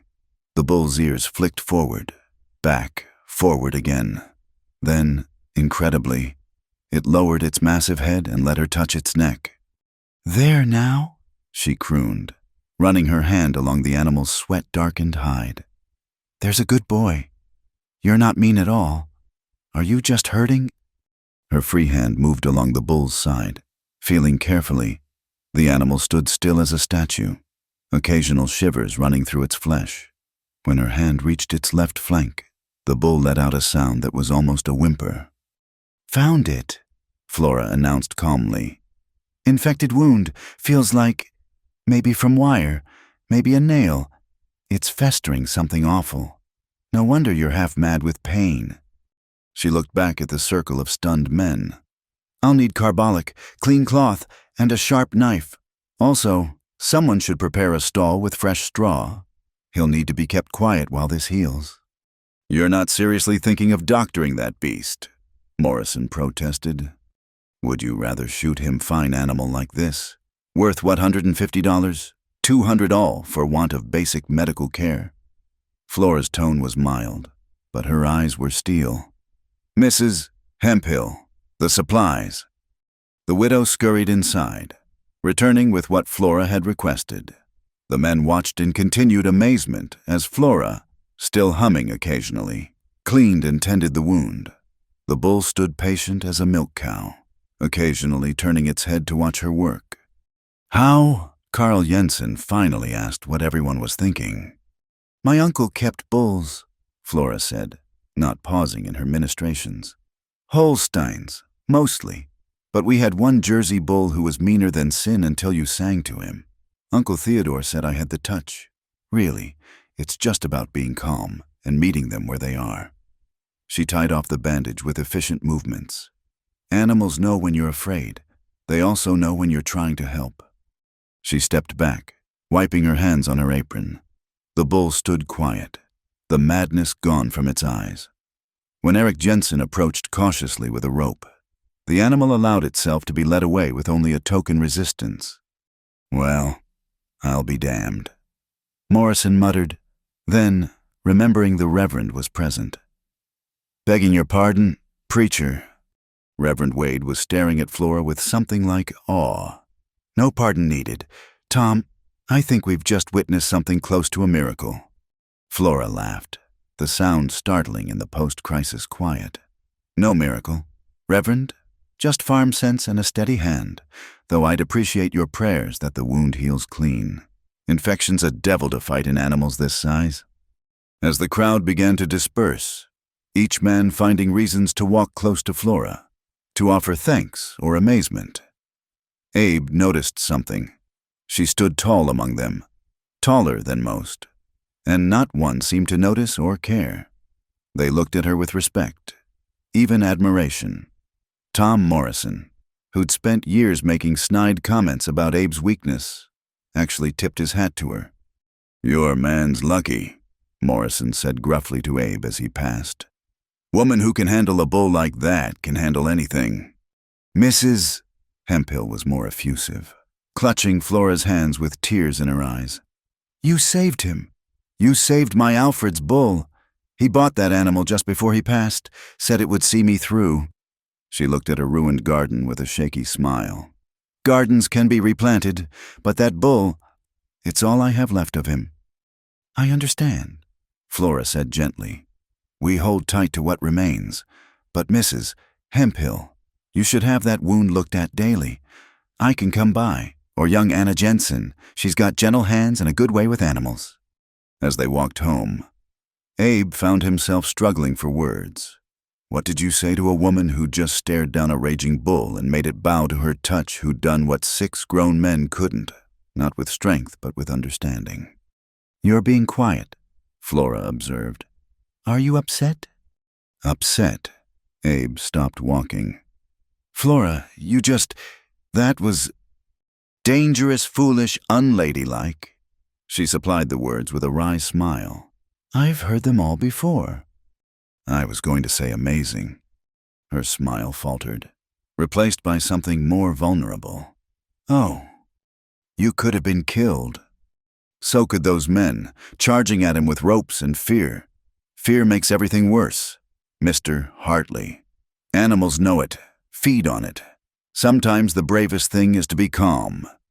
Where did you learn that song? Flora resumed walking, her long stride meaning Abe had to hurry to keep pace. My grandmother, back in Ireland. She came over during the potato famine. Brought nothing but the clothes on her back and a head full of old songs. She said they were for soothing babies and horses and men who'd lost their way. She glanced at him. I never knew which category bulls fell into, but it seemed worth trying. And if it hadn't worked, then you'd have shot it, and we'd be helping Mrs. Hemphill butcher a very expensive mistake. Flora shrugged. But I had a feeling. The way he was moving, the pattern of his rage, it spoke of pain, not meanness. There's a difference. They reached the cabin to find visitors already waiting. Word traveled fast on the prairie, and Anna Jensen had arrived with her mother Ingrid, both carrying baskets and burning with curiosity. Behind them, his horse tied to the porch rail, sat a man Abe didn't recognize, thin, weathered, wearing the dusty black of a traveling preacher. Reverend Dawson. The man introduced himself, standing as they approached. Circuit preacher for this region. I understand you folks are waiting on my services. Abe felt Flora stiffen beside him, but her voice was steady. We are, Reverend, though perhaps you'd like to come inside first, Mrs. Jensen. Miss Anna, please join us. What followed was a careful dance of social inspection. Ingrid Jensen spoke limited English, but her eyes missed nothing as they swept over Flora's tall form, her work-roughened hands, the way she moved through the too small cabin with practiced care. Anna, 15 and irrepressibly curious, peppered Flora with questions about Philadelphia, her journey west, and inevitably the bull incident. They're saying you sang it calm. Anna breathed, eyes wide. Like magic? Like animal husbandry, Flora corrected gently. Though I suppose to city folk, Understanding animals might seem like magic. Do you help with your family's livestock? Anna? The girl launched into eager descriptions of her favorite milk cow, the chickens she raised, the calf she'd nursed through a difficult birth. Flora listened with genuine interest, asking questions that showed real knowledge, and soon Anna was hanging on her every word. Ingrid said something in Norwegian to her daughter, then turned to Flora with careful English. You. Farm woman, not city lady.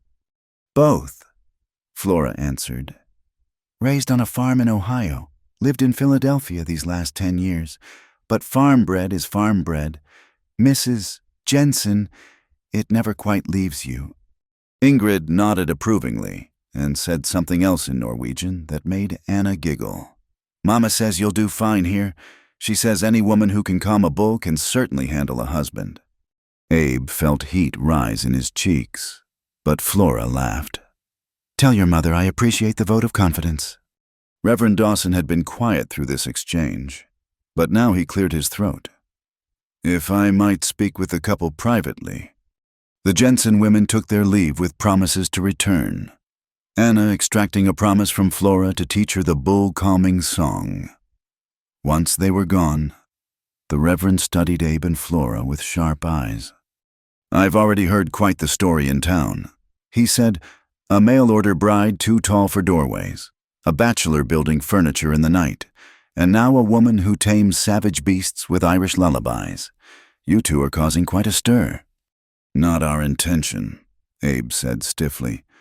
Perhaps not, but intentions and outcomes don't always align. The Reverend pulled out a worn Bible. I need to ask, before we proceed, are you both entering this union willingly, without coercion or false pretenses? Yes, Flora said firmly. Abe. The Reverend's eyes were kind but searching. Abe looked at Flora tall. Strong Flora, who sang to bulls and made lists of house improvements and had turned his ordered loneliness into something alive and unpredictable. Yes, willingly. Good. Then we should discuss the ceremony. I can perform it tomorrow if you're ready. Nothing fancy. I'm not much for elaborate ceremonies anyway. But you'll need witnesses. The Jensens, Flora suggested. And perhaps Mrs. Hemphill, if she's willing. After this morning, she'd probably give you her best cow as a wedding gift. Abe said. They made the arrangements quickly. The Reverend would return tomorrow afternoon. The ceremony would be simple, held in the cabin's main room despite the space constraints. Afterward, there would be a small meal with their witnesses, nothing elaborate, just recognition of vows made and a life beginning. After the Reverend left, Flora stood in the middle of the cabin, looking around with new eyes. Tomorrow, I'll be Flora Hartley, she said quietly. How strange. I've been Flora Whitfield for so long. I hardly know how to be anyone else. You'll still be you, Abe said, just with a different name and a cabin that's too small.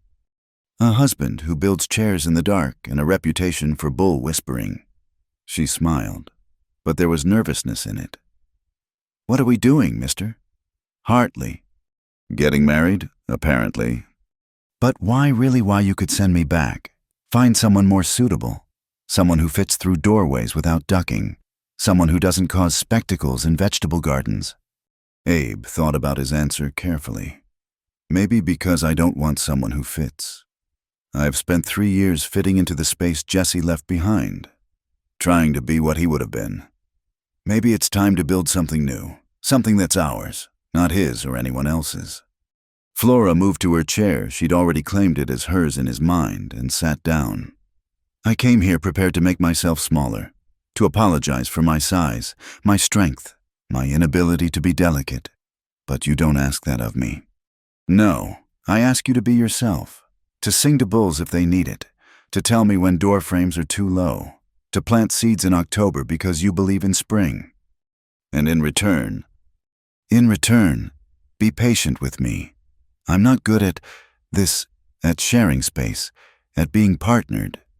Jesse always said I'd rather solve a problem alone than ask for help, but I'm trying. Flora reached out, and after a moment's hesitation, Abe took her hand.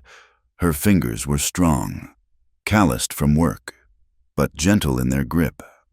"Then we'll try together," she said. "Tomorrow. We'll stand before God and these good people and promise to try together. That seems as honest a vow as any." That evening, as Flora prepared what might be their last dinner as unmarried people, Abe found himself thinking about the morning's events. The image that stayed with him wasn't the raging bull or the circle of frightened men. It was Flora walking forward with perfect calm, her voice raised in an ancient song, meeting violence with understanding. "You weren't afraid," he said suddenly. Flora looked up from the stove. "Of the bull. Of course I was, but fear doesn't mean you stop moving forward. It just means you move forward careful. I would have shot it. If it had charged you, I would have shot it." "I know." She turned back to her cooking. "That's why I was careful. Didn't want you to have to live with that. Man shouldn't have to shoot something to save someone unless there's no other choice. Too much weight to carry." Like the weight of not being fast enough to save Jesse. She didn't say it, but Abe heard it anyway. Flora understood weights, the kind you couldn't see but felt every day. Maybe that's what made her so careful with others. She knew what it was like to carry more than you should. "Sing for me," he said impulsively. "That song, I'd like to hear it proper." Flora smiled and began to hum, then sing. The words were Irish Gaelic, incomprehensible but beautiful. The melody was simple, repetitive, the kind of song that could go on forever if needed. It filled the small cabin like water filling a cup, driving out the empty spaces. When she finished, they sat in companionable silence, the night gathering around their small home like a blanket. Tomorrow would bring changes, vows, and witnesses, and a new name. But tonight, they were just Abe and Flora, two people who didn't fit right but were determined to try anyway. "I'm glad you didn't go back to Philadelphia when you saw the cabin," Abe said finally. "I'm glad you didn't send me back when you saw me," Flora replied. "We're a pair, aren't we?" "Yes, Mr. Hartley, I believe we are." And in the morning, with Anna Jensen's eager eyes watching and Ingrid's approving nods and misses, Hemphill still telling everyone about the miracle of the bull, they would make it official. But here, in the quiet evening with the ghost of an Irish lullaby still hanging in the air, they were already something more than strangers, something approaching partners. The bull had been calmed. The town had taken notice. And Flora May Whitfield was about to become Flora Hartley, too tall for the cabin but exactly the right size for the life they were building, one carefully negotiated space at a time. The evening had settled over the ranch like a well-worn quilt, bringing with it the kind of quiet that only existed in places where the nearest neighbor was miles away. Abe sat on the porch steps, watching the last light fade from the western sky, while Flora occupied her chair, the one he'd built in the dark just days ago, though it felt like weeks had passed since then. They'd been married 3 days now, 3 days of careful navigation around each other, of learning rhythms and preferences, of adjusting to the strange reality of being husband and wife. The ceremony itself had been simple. Reverend Dawson speaking the words while Flora ducked her head to fit under the cabin's doorframe, and Anna Jensen tried not to giggle at the sight. "Penny for your thoughts?" Flora asked, setting aside the mending she'd been working on in the failing light. "Just thinking how quiet it is." Abe shifted on the step, his back against the rough porch post. Jesse used to fill up the silence, always had a story or a joke or some observation about the weather. "And you, what did you do while he talked?" "Listened. Mostly laughed when I was supposed to. Jesse could make anyone laugh, even Morrison. And that man's got a soul like pickled leather." Flora was quiet for a moment, then said, "Tell me about the night he died." Abe's hand stilled on his coffee cup. They'd talked around Jesse's death, but never directly about it. Why? Because you carry it like a stone in your chest. Because sometimes the only way to ease a burden is to share it. She paused. "Because I'm your wife now." And wives should know what makes their husbands wake up gasping in the night. Abe hadn't realized she'd noticed his nightmares. But of course she had. Flora noticed everything, cataloged it in that careful mind of hers like items on a shelf. It was November. He began slowly. Cold snap had come early that year, everything brittle with frost. We'd been losing cattle, one or two at first, then more. Someone was getting bold, hitting the ranches along the creek. Jesse was furious, said we were being targeted because we were small, because Pa was gone and it was just us two. He took a sip of coffee, now gone cold. That night, I was inside working on the books, trying to figure out how many head we could afford to lose and still make it through winter. Jesse was supposed to be inside too, but he got restless, said he was going to check on the horses. The memory was sharp-edged, clear as broken glass. I heard the horses' first nervous whinnying, hooves stamping, then voices, Jesse's, loud and angry. Others I didn't recognize. By the time I grabbed the rifle and got outside, "The shot," Flora said quietly. "One shot, that's all it took." Jesse was already on the ground when I came around the barn corner, blood spreading black in the moonlight. The thieves, 3 of them, were loading our breeding stock onto a makeshift rope line. Abe's voice went flat, mechanical. "I had the rifle. I had a clear shot. They hadn't seen me yet. I could have, should have, but I froze, stood there like a scarecrow while they finished loading the cattle and rode off. It wasn't until they were gone that I could move, could run to Jesse." "What did he say?" "Told me not to blame myself. Told me to take care of the ranch. Told me." Abe's throat closed. "Told me he loved me. Then he was gone. And I was alone with a rifle I hadn't fired and a brother I hadn't saved." Flora rose from her chair and moved to sit beside him on the step. Her presence was warm, solid, comforting without being suffocating.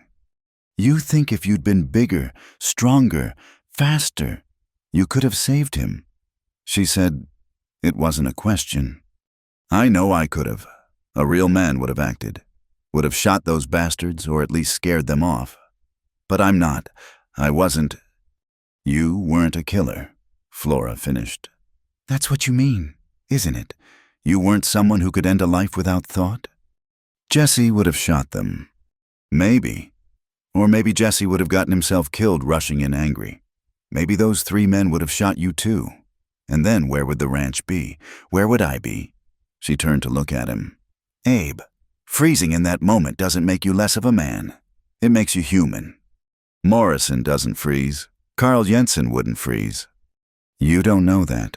You don't know what any man will do until the moment comes. And even if they would have acted differently, that doesn't mean your reaction was wrong. Just different." They sat in silence for a while, watching the first stars appear.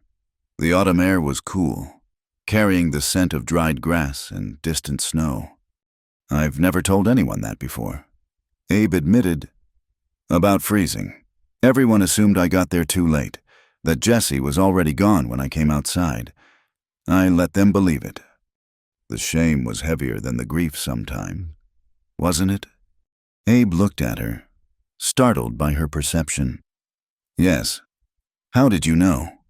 "Because I've carried my own shames, different ones, but the weight feels the same." Flora pulled her shawl closer. "When my former fiancé ended things, I begged, got on my knees right there in the hospital ward, in front of other nurses and patients, and begged him to reconsider. 6 feet of woman on her knees, crying, while he backed away like I was diseased. Flora." The shame of that moment haunted me for years. Not the heartbreak hearts mend, but the shame of making myself so small, so desperate, of giving him that power over me. She smiled sadly. "We all have moments we wish we could rewrite, Abe. Moments where we didn't live up to who we thought we should be."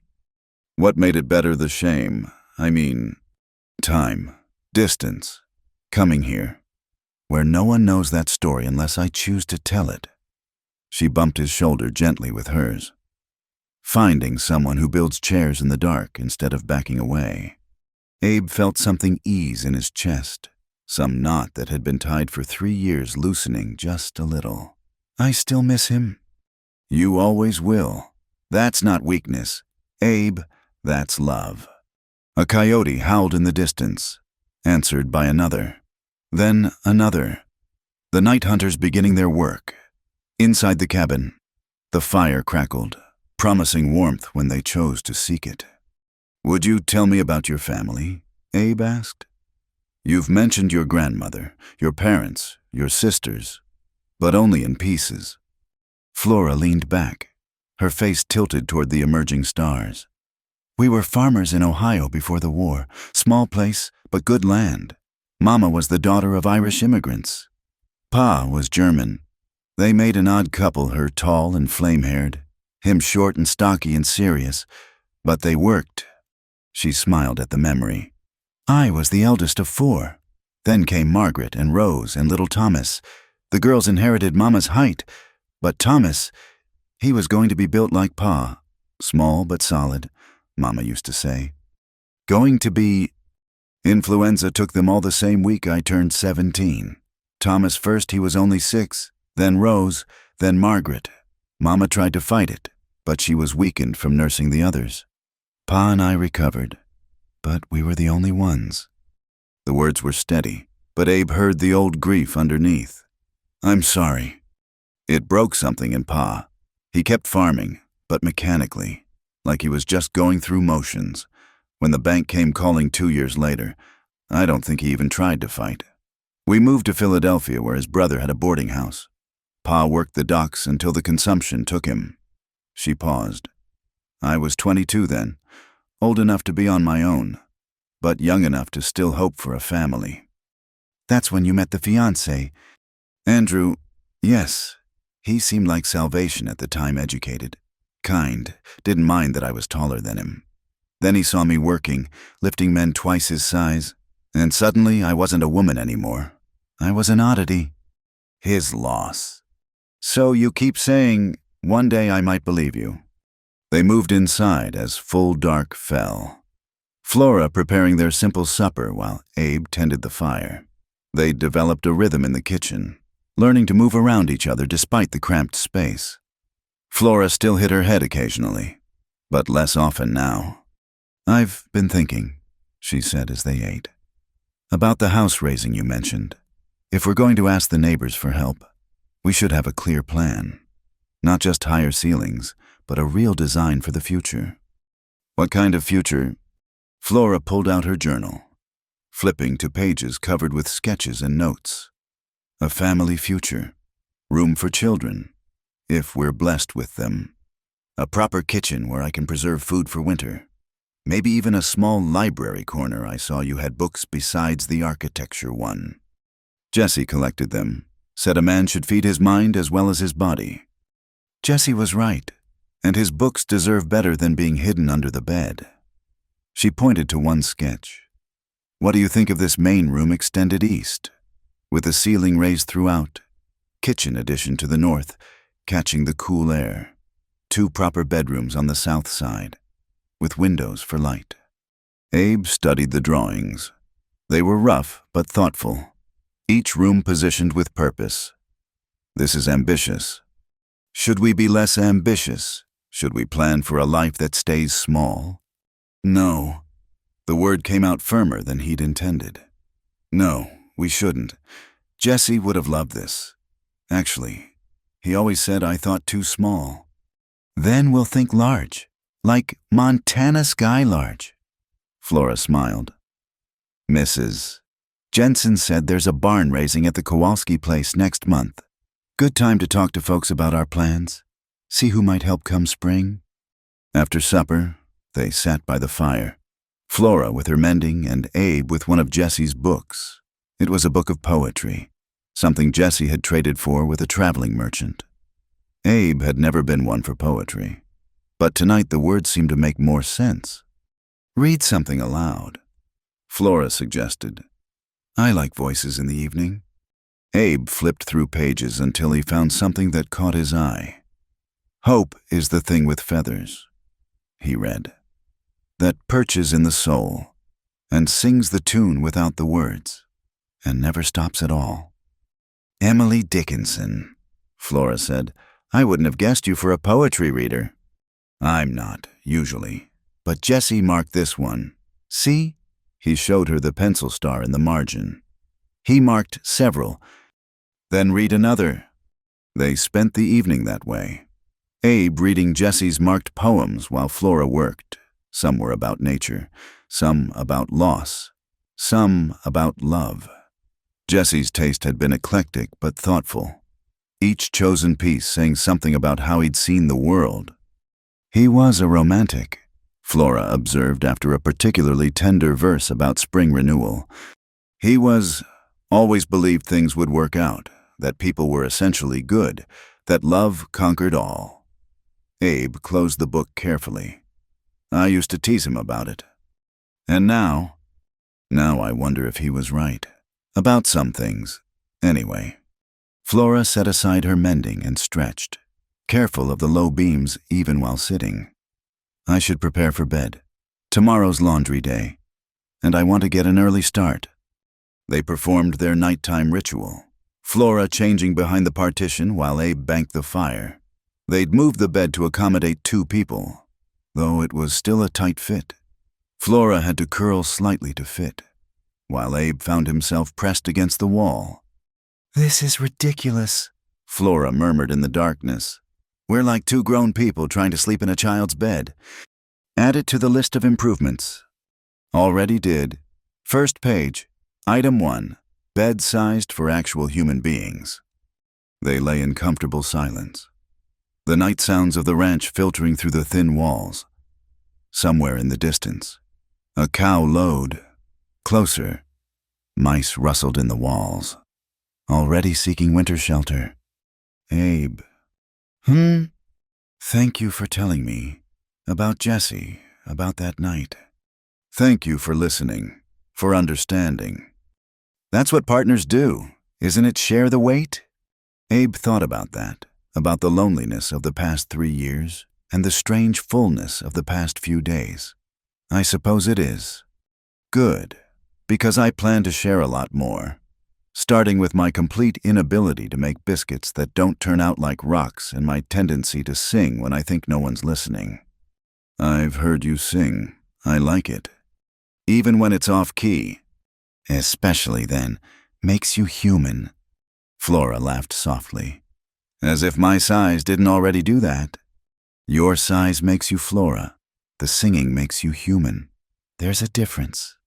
He felt her shift beside him, turning to face him in the darkness. You know, Mr. Hartley, you're not at all what I expected from your letters. Disappointed. No, surprised. Your letters were so careful, so proper. The real you is more thoughtful, more wounded, more capable of growth than those careful letters suggested. Maybe I'm growing into myself. Jessie always said I was a late bloomer. Then here's to late blooming, Flora said.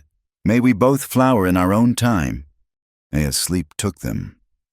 Abe thought about the evening's conversations, about shame and grief and the slow work of healing, about plans for a bigger house and a fuller life, about a woman who could calm raging bulls but who curled carefully in bed to avoid kicking him with her longer legs. Tomorrow would bring laundry and chores and the 100 small negotiations of shared life. But tonight, in their too small bed, in their too small cabin, they were building something new. Not just walls and rooms and raised ceilings, but understanding. The kind that came from sharing old wounds in the darkness, from reading dead brothers' poetry by firelight, from choosing to see each other as human rather than disappointing. Flora's breathing deepened into sleep, and Abe found himself matching his breath to hers, in and out, steady as seasons, sure as morning. They were partners now, in all the ways that mattered, and for the first time since Jessie died. Abe felt the stone in his chest might someday lift enough to let hope perch there, singing its wordless tune into the vast Montana night. The summer fair had been a tradition in Bitter Creek for 20 years, started by the town founders as a way to bring scattered ranchers together before the harvest. By noon, The field behind Morrison's general store was filled with wagons, tents, and people dressed in their Sunday best despite the Saturday date. Abe adjusted his collar for the third time. The new shirt Flora had made him feeling stiff and foreign against his skin. Beside him, on the wagon seat, Flora sat straight-backed, wearing her good dress a deep green that brought out the auburn in her hair. She'd pinned it up carefully, though wisps were already escaping in the warm breeze. "Stop fussing," she said gently. "You look fine. I look like a store clerk playing dress-up. You look like a respectable rancher bringing his wife to the fair." She smiled, but Abe caught the tension around her eyes. She was nervous too, though she'd never admit it. They'd been married 2 months now, and while the immediate neighbors had grown accustomed to Flora, especially after the bull incident had evolved into local legend, this would be her first real appearance before the whole community. Families from as far as 50 miles away came to the summer fair. "We could still turn back," Abe offered. "Say one of the horses threw a shoe." "Abraham Hartley, we are not turning back. I didn't spend 3 days making jam and pickles for the competition just to hide at home." She touched the basket at her feet, filled with carefully labeled jars.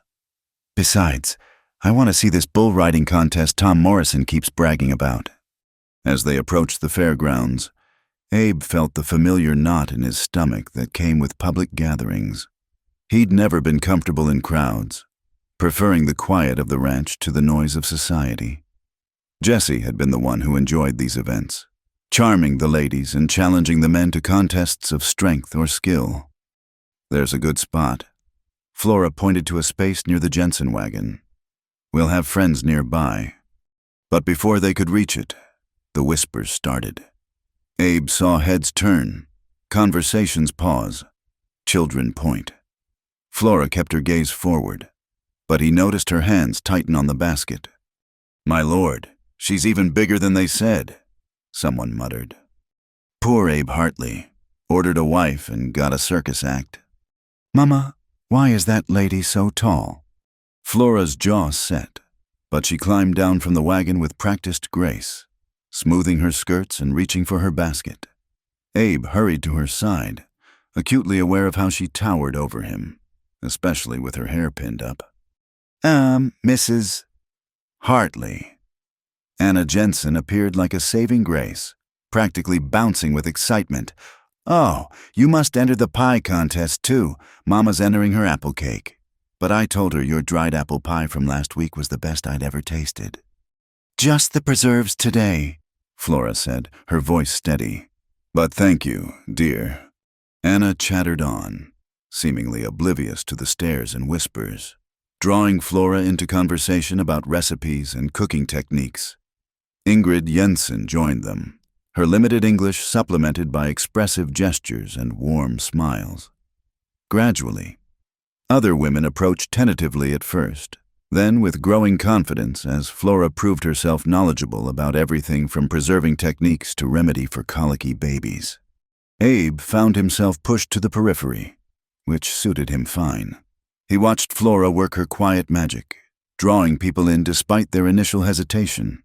She had a way of focusing completely on whoever was speaking, making them feel heard and valued. Even Mrs. Morrison, whose husband had been the loudest critic of their match, found herself discussing the challenges of keeping vegetables through the winter. "Your wife's something," Carl Jensen said, appearing at Abe's elbow. "Ingrid hasn't talked that much in English since we arrived. Something about Mrs. Flora makes her want to try." "She has that effect," Abe agreed. The children were less subtle in their fascination. A group had gathered at what they clearly thought was a safe distance, whispering and giggling. One brave boy, perhaps 7 years old, was pushed forward by his companions. "Excuse me, ma'am," he said, voice trembling. "Are you a giant?" The women around Flora went silent, several looking horrified, but Flora simply turned to the boy and smiled. "No, sweetling, I'm just tall. Like that pine tree over there is tall compared to the apple tree beside it. Both trees, just different sizes." She knelt down, which still left her at eye level with the boy. What's your name? Timothy, ma'am. Well, Timothy, would you like to help me with something? I need someone with good eyes to help me set up for the contests later. Think you could do that? The boy nodded eagerly, and suddenly the other children pressed forward, all wanting to help. Flora organized them like a gentle general, giving each child a small task. Soon she had a brigade of young helpers, their initial fear transformed into protective pride. Anyone says mean things about Mrs. Flora, they'll answer to us, Abe heard Timothy declare to his friends. The fair continued around them, contests and games, food and gossip. Flora entered her preserves in the competition, helped serve lunch to the elderly folks who'd claimed the shadiest spots, and even joined in the women's egg and spoon race, her long legs making her a formidable competitor despite having to bend almost double to keep the spoon at regulation height. But Abe could see the toll the constant attention was taking. Every whisper, every stare, every quickly hushed comment left its mark. By mid-afternoon, Flora's smile had become fixed, her responses a touch mechanical. "Let's take a walk," he suggested. "See the rest of the fair." They wandered through the displays, quilts and handicrafts, livestock and produce. At the far end, a small crowd had gathered around a makeshift pen where Tom Morrison was preparing for his bull riding demonstration. 5 seconds, he was declaring. "Any man who can stay on Demon for 5 seconds wins $5. Several young men were eyeing the bull, a mean-looking creature that stood pawing the ground and snorting. Abe recognized him one of Morrison's prize breeding bulls, known for his temper. "I'll try," a young cowhand, clearly deep in his cups despite the early hour, stumbled forward. What happened next was predictable. The boy lasted perhaps 2 seconds before Demon sent him flying into the fence. The crowd laughed, but Flora made a small sound of distress. "That boy's hurt," she said, moving forward. "His shoulder." "He's fine," Morrison declared, though the boy was clearly cradling his arm. "Who's next? What about you? Hardly want to show your wife what a real man can do?" The crowd turned to look at them, and Abe felt heat rise in his face. He knew Morrison was baiting him, knew this was about more than bull riding. "My husband doesn't need to prove anything to anyone," Flora said quietly.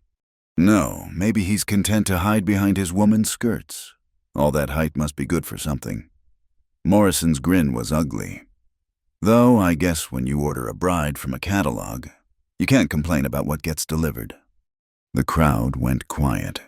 Even those who'd been whispering about Flora looked uncomfortable at the direct insult. Abe felt rage rise in his throat, his fists clenching. But Flora touched his arm gently.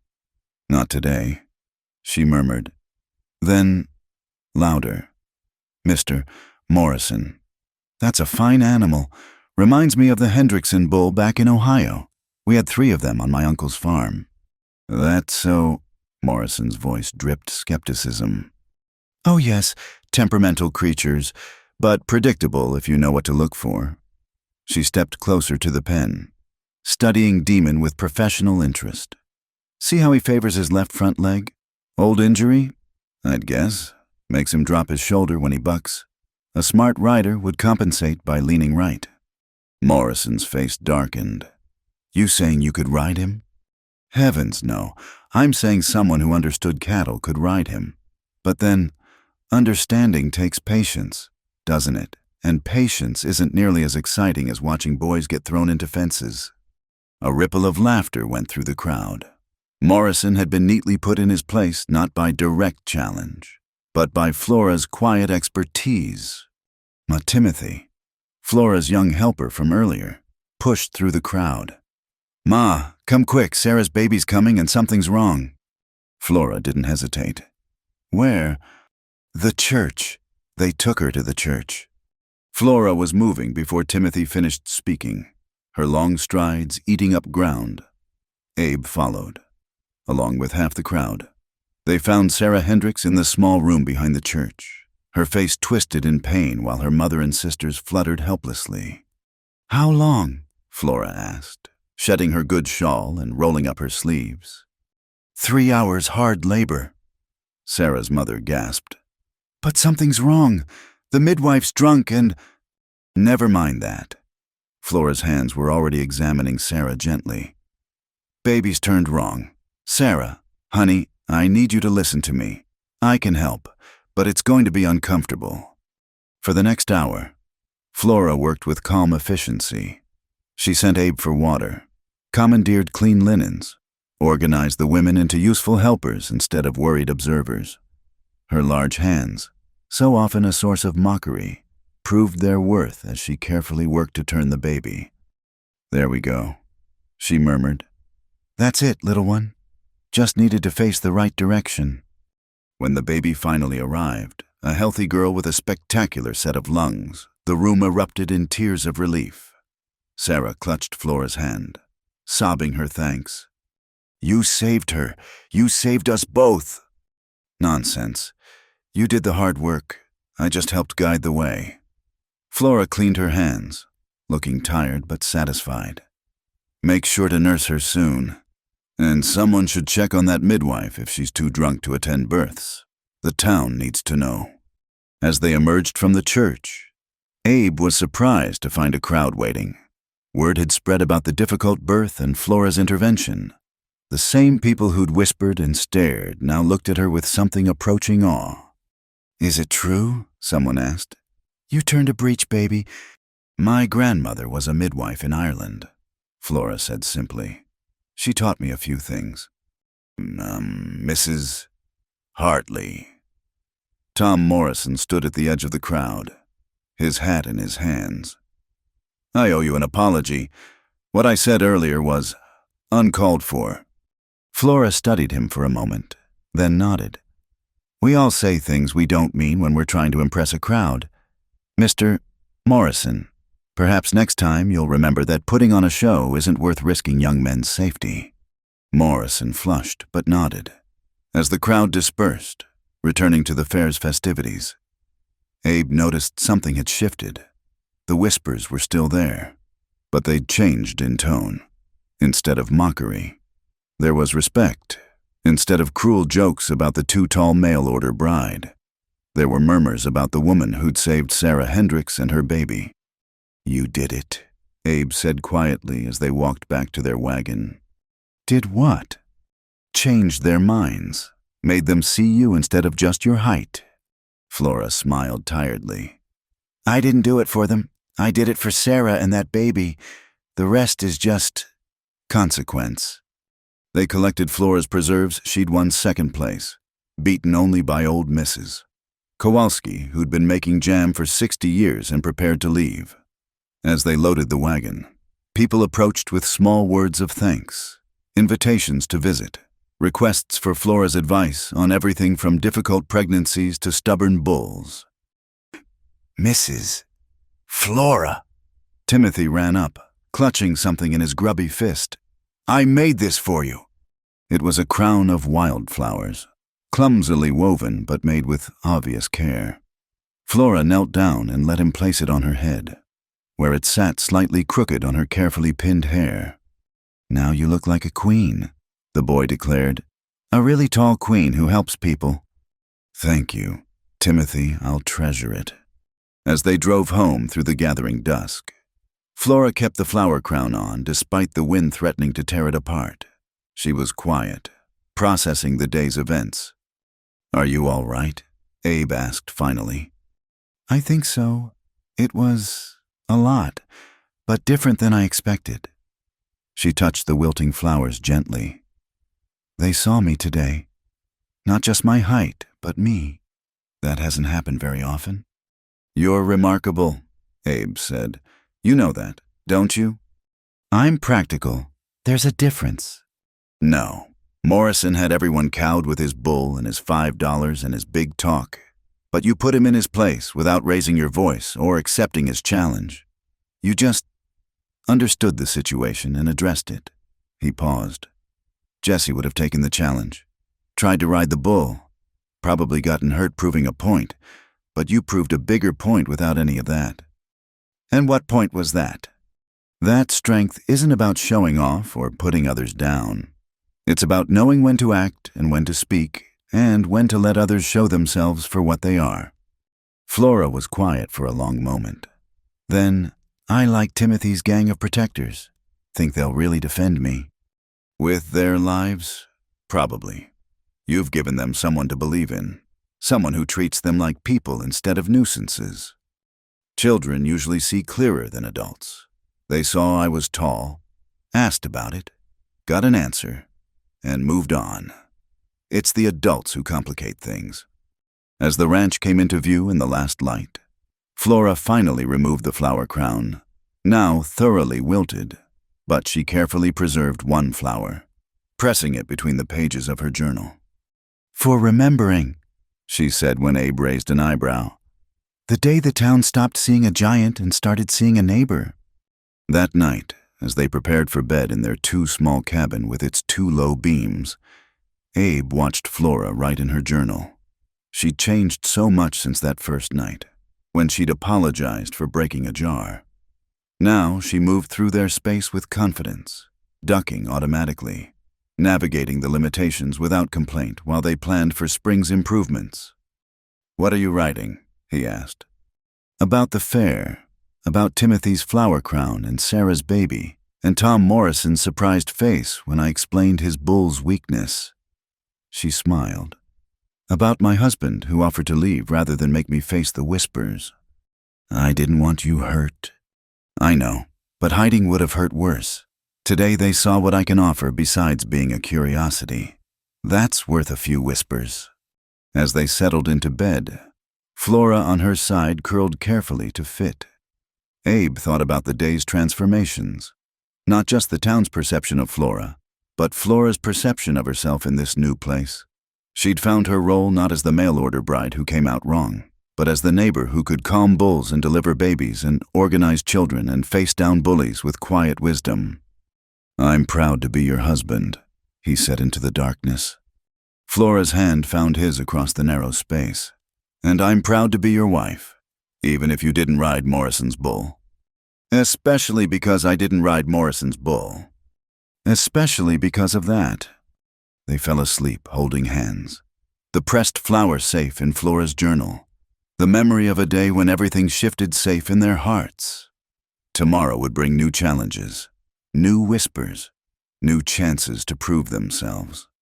But tonight, they were simply Abe and Flora Hartley, partners in a life that was growing bigger than either of them had imagined when a too tall woman stepped off a train to meet a too small man and decided to stay.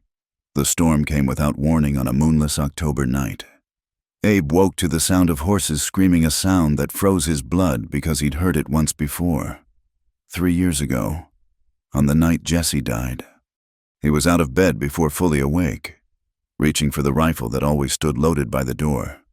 Beside him, Flora stirred, instantly alert. "What is it?" "Horses. Someone's in the barn." The same words he'd said to himself that other night. The same sick feeling in his stomach.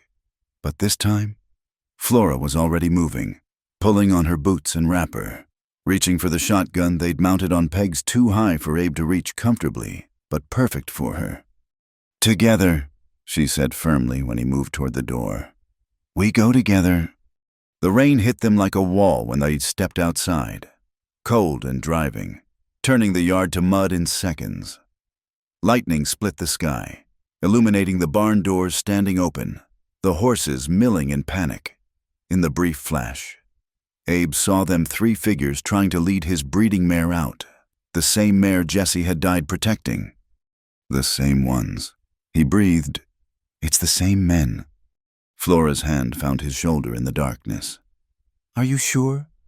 Another lightning flash, the scar on the tall one's face. The way the stocky one favored his left leg branded in Abe's memory from that terrible night. "I'm sure." They moved forward through the rain, using the thunder to mask their approach. Abe's hands were steady on the rifle, but his mind kept trying to slip backward. To that other night when he'd frozen, when he'd stood useless while his brother's blood soaked into the ground. The thieves were focused on the horses, fighting to control the frightened animals in the storm. They hadn't noticed Abe and Flora's approach. 20 feet, 15, 10. Then the stocky one turned, perhaps sensing movement. His eyes widened at the sight of Flora, tall as a man. Armed, moving with purpose through the rain. He went for his gun. Down! Flora shoved Abe hard to the left as the shot rang out. He hit the muddy ground rolling, came up with rifle raised. But Flora was already moving. She didn't shoot. Instead, she swung the shotgun like a club, catching the stocky thief across the jaw with a crack audible even over the thunder. He went down hard, his gun spinning away into the mud. The tall one with the scar abandoned the horses, pulling his own weapon. Abe had a clear shot, the same clear shot he'd had 3 years ago. Time slowed. He saw Jesse falling, heard his brother's voice telling him not to blame himself, felt the familiar paralysis creeping through his limbs. Then Flora cried out. The third thief, younger than the others, had grabbed her from behind, arm around her throat. Even with her height, he'd caught her off balance, and they struggled in the mud. Something broke loose in Abe's chest. Not rage, exactly. More like clarity, like waking from a long dream to find the world sharp-edged and immediate. He shifted his aim and fired. The scarred man's gun flew from his hand. He clutched his wrist, howling.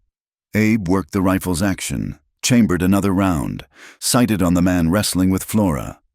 Let her go or the next one goes through your skull. His voice didn't sound like his own. It was steady, cold, certain. The voice of a man who'd already lost everything once and wouldn't lose it again.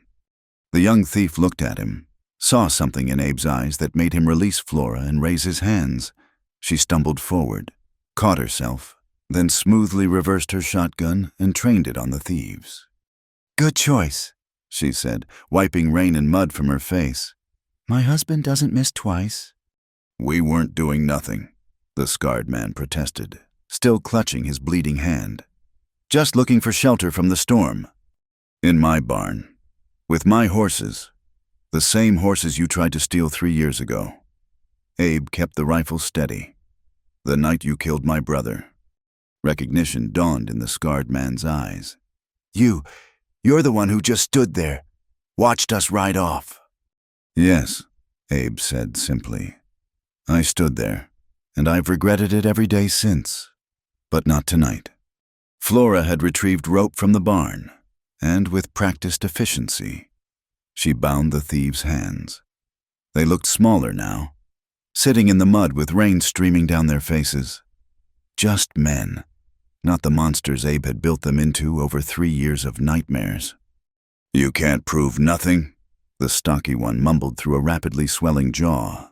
Your word against ours. Maybe, Flora said. Or maybe Mrs. Henderson recognized your horses when you watered them at her place yesterday. Maybe Tom Morrison noticed you buying supplies with coins that matched the ones stolen from the Jensens last month. Small communities have long memories. Gentlemen, and my husband isn't the only one you've wronged. It was a bluff, but a good one. The thieves exchanged glances, and Abe saw their bravado crumble. We'll hang, the young one whispered. Perhaps, Abe said. Or perhaps you'll get a trial, serve your time, have a chance to become better men. That's more chance than you gave my brother. They secured the thieves in the barn, Flora standing guard while Abe rode to town for the sheriff. The storm was passing, leaving everything washed clean and gleaming in the first hints of dawn. Abe's hands were steady on the reins, his mind clear for the first time in years. Sheriff Watson, roused from sleep, listened to Abe's account with growing interest. The Colton gang. We've been after them for 2 years. There's reward money. Abe, substantial money. I don't want rewards. I want justice for Jesse. You'll get both. And Abe. The sheriff's weathered face was kind. Jesse would be proud. You protected what was yours. When they returned to the ranch with a deputy and wagon for the prisoners, they found Flora still standing guard.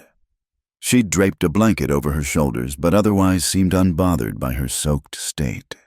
The thieves huddled together, looking thoroughly defeated. No trouble, the sheriff asked. None.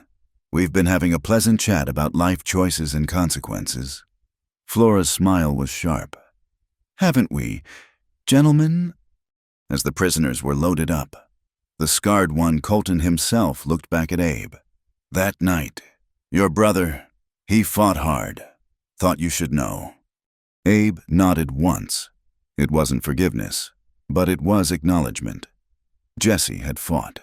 And finally, so had Abe. After the sheriff left, Abe and Flora stood in their muddy yard as the sun broke the horizon. They were soaked, exhausted, splattered with mud. Flora had a bruise darkening on her throat where the young thief had grabbed her. Abe's shoulder ached from hitting the ground. "You saved me," he said quietly. "You saved us," she corrected. "That was quite a shot, disarming Colton like that." "I meant from myself, from freezing again. When I saw them, when I recognized them, I thought—" He stopped, searching for words.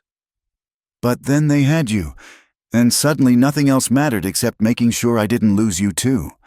Flora stepped closer, cupping his face in her large, gentle hands. "You didn't freeze, Abe. When it mattered most, you acted. That's who you are, not the man who froze 3 years ago, but the man who protected his family tonight. We're a family. What else would you call us? We're certainly not just roommates who happen to share a too-small cabin." Despite everything, Abe found himself laughing. "A family? Yes, though we're a peculiar one. The best families usually are." They went inside. Shedding wet clothes and warming themselves by the fire Flora coaxed to life. As she heated water for washing and coffee, Abe watched her move through their space with the same calm efficiency she'd shown facing down armed thieves. "Were you afraid?" he asked. "Terrified," she admitted. "But fear doesn't mean you stop moving. Just means you move more carefully. You swung that shotgun like you were born to it. Uncle Theodore always said a gun's just a tool, sometimes for shooting, sometimes for hitting, always for respect." She touched the bruise on her throat gingerly. "Though I'd rather not make a habit of wrestling thieves in the mud." "No, once seems like enough." They cleaned up, doctored their bruises, and faced the day. The horses needed calming. The yard needed attention where the struggle had torn it up. And there were still the everyday chores of ranch life. But everything felt different now, lighter somehow. The shadow that had hung over Abe since Jesse's death had finally lifted. Word spread quickly, as it did in small communities. By afternoon, neighbors began arriving. The Jensens brought food and congratulations. Mrs. Henderson came with her nephew, who'd lost cattle to the Colton gang and wanted to shake Abe's hand. Even Tom Morrison showed up, grudging respect in his eyes. "Hell of a thing," Morrison said. "Taking on 3 armed men. Your woman's got sand." "Hartley." "My wife," Abe corrected mildly. "And yes, she does." Flora accepted the praise with characteristic grace, deflecting attention to Abe's marksmanship and courage. But Abe noticed how the women looked at her differently now, not just as the too-tall mail-order bride, but as someone who'd stood shoulder to shoulder with her husband against danger. That night, as they prepared for bed, Flora pulled out her journal. But instead of writing, she sat staring at the blank page. "No words tonight?" Abe asked. "Too many words, or maybe not enough." She set the journal aside. "How do you write about facing down the men who killed your brother-in-law? How do you capture the moment when your husband transforms from someone haunted by the past into someone who owns his present?" "You just did," Abe said, though maybe with less poetry. Flora smiled. "There should be poetry in it, in the rain and the lightning and the way you looked so certain, so steady, like you'd finally found yourself after being lost for 3 years. I had help finding my way." "We helped each other. That's what partners do." As they settled into their too-small bed, Abe thought about the changes the night had brought. The Colton gang would face justice. The ranch was safe. And somewhere in the mud and rain and fear, He'd discovered that he wasn't the coward he'd believed himself to be. He was just a man who'd needed the right moment and the right partner to find his courage. Flora. When spring comes, when we rebuild the house, let's make sure the gun rack is high enough for you to reach comfortably. Her laughter was soft in the darkness. Planning for more midnight battles. Planning for partnership. If trouble comes again, I want us both armed and ready. Together. Together. Outside, the night was peaceful. The storm had washed the air clean, leaving stars brilliant in the clear sky. Somewhere in town, 3 thieves sat in jail cells contemplating their choices. At the Hendricks place, Sarah rocked her baby and told her husband about the woman who delivered their daughter and then faced down outlaws in the same week. Throughout the county, people would sleep easier knowing the Colton gang was finished. But in the too small cabin on Abe Hartley's ranch, 2 people who didn't fit anyone's expectations lay side by side, no longer haunted by the past, finally free to build their future. They'd been tested by fire, or rather, by rain and mud and men with guns, and emerged stronger. No more ghosts, Flora murmured, already half asleep. No more ghosts, Abe agreed. And for the first time since Jesse died, he believed it was true. The past would always be part of him, but it no longer owned him. He had Flora now, and together they were more than the sum of their parts. A small man and a tall woman, a mail-order bride and a grieving brother, transformed by circumstance into something new: protectors, partners, family. Tomorrow would bring new challenges, testimony to give, a ranch to run, a house to plan for spring. But tonight, they were safe and whole and together. In the distance, a coyote howled, but it was just a coyote, not a portent, not a reminder of loss, just a wild creature singing to the stars. Abe pulled Flora closer, careful of her bruised throat, and let sleep take him. His last thought was of Jesse, who'd told him with his dying breath not to blame himself. Finally, after 3 long years, Abe was ready to follow that advice. He'd protected what mattered. He'd stood when standing counted. And in the morning, he'd wake beside a woman who saw him not as he'd been, but as he was becoming. The ghosts were gone, washed away with a storm. What remained was life, complicated and challenging and absolutely worth protecting. A year had passed since Flora stepped off that train, and the ranch showed the changes everywhere. The expanded house stood proud against the Montana sky, its raised roof beams and widened doorways a testament to neighbors helping neighbors. The garden flourished despite the harsh climate. Rows of vegetables protected by the windbreak Flora had insisted on. Even the old barn had been reinforced and expanded, ready for the growing herd. But the biggest change was in Flora herself.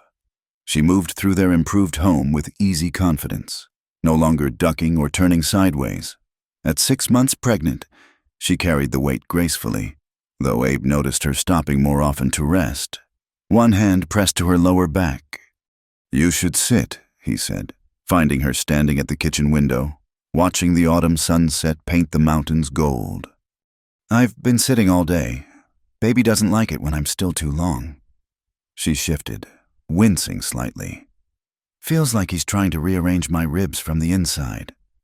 He or she, but something tells me this little one takes after the Hartley side, all elbows and knees and restless energy." She smiled, though Abe caught the flash of worry in her eyes. They'd both been careful not to speak of their fears. The doctor from Billings had been frank during his visit.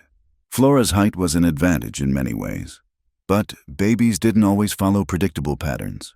First births were always uncertain, and out here, far from medical help, uncertainty could turn dangerous quickly. "Anna Jensen stopped by while you were checking the cattle," Flora said, changing the subject. "Brought more of her mother's knitted things. That girl's determined to outfit our baby like a wool merchant's dream. She's excited, keeps telling everyone she's going to be the best helper when the baby comes. 16 and full of confidence." I remember that feeling. Flora turned from the window. her hand moving to the small of her back again. Though I suspect when the time comes, she'll discover babies are messier than she imagines. That night, as they lay in their new bed built to accommodate 2 tall people, though Abe barely qualified, Flora was restless. She shifted positions constantly, unable to find comfort. Outside, wind rattled the windows, bringing the scent of coming snow. "Can't sleep?" Abe asked. "Your child is practicing calisthenics. I swear he's doing somersaults in there." Abe placed his hand on the swell of her belly, feeling the movement beneath. Still miraculous, even after months of watching Flora grow and change. "Tell me about your mother," Flora said suddenly. "You've mentioned your father, but never her." "She died when Jessie was born. I was 4, don't remember much, just singing. She sang while she worked. Pa said Jessie got his voice from her." "And you, what did you get from her?" Abe thought about it. "Pa said I got her careful way of seeing things. She noticed details, remembered everything. Used to drive him crazy how she'd remember exactly what he'd promised 3 months back." Flora laughed softly. "Sounds like a useful talent in a wife." "Pa managed to forget plenty anyway. But he loved her fierce, never remarried. Said no one could measure up." Abe paused. "I think that's why he was so proud when Jessie started courting. Thought at least one of his boys would give him grandchildren. And now you will. Now we will." Flora was quiet for a moment. Then, "I've been working on something. In my journal. Not regular entries, but letters. To the baby. Letters. Things I want him or her to know. About this place. About us. About how they came to be. In case..." She didn't finish, but Abe heard what she didn't say. In case something went wrong. In case she wasn't there to tell these stories herself. "You'll be here to tell them yourself," he said firmly. "Of course. But writing helps me think. Helps me imagine who this little person will be." She shifted again, trying to find a position that eased the pressure on her back. "I wrote about the day you built my chair, about the bull and the fair and the night with the thieves, all the moments that led us here." "What else?" "About how their father is the bravest man I know, even if he doesn't believe it. About how he sees solutions where others see problems. About how he loved his brother so much that grief nearly broke him, but he chose to heal instead of hide." Abe's throat felt tight. "Flora." "And I wrote about their mother, who spent her whole life being too big for the world until she found a place where big was just right. About how she learned that love isn't about fitting into someone else's space, but building a space that fits you both." The wind picked up, howling around the corners of their improved house, but inside was warm and safe, filled with the life they'd built together. The next morning brought the first real snow of the season, fat flakes that covered the ground in minutes. Abe was bringing in firewood when he heard Flora call out, not alarmed, but urgent. He found her in the kitchen, gripping the edge of the table, her face tight with concentration. "I think," she said carefully, "our child has decided today is a good day to be born." Abe's mind went blank, then kicked into overdrive. "I'll get the doctor. No, first I'll help you to bed. No, first." "First, you'll breathe," Flora said, managing a smile despite the obvious pain. "We have time.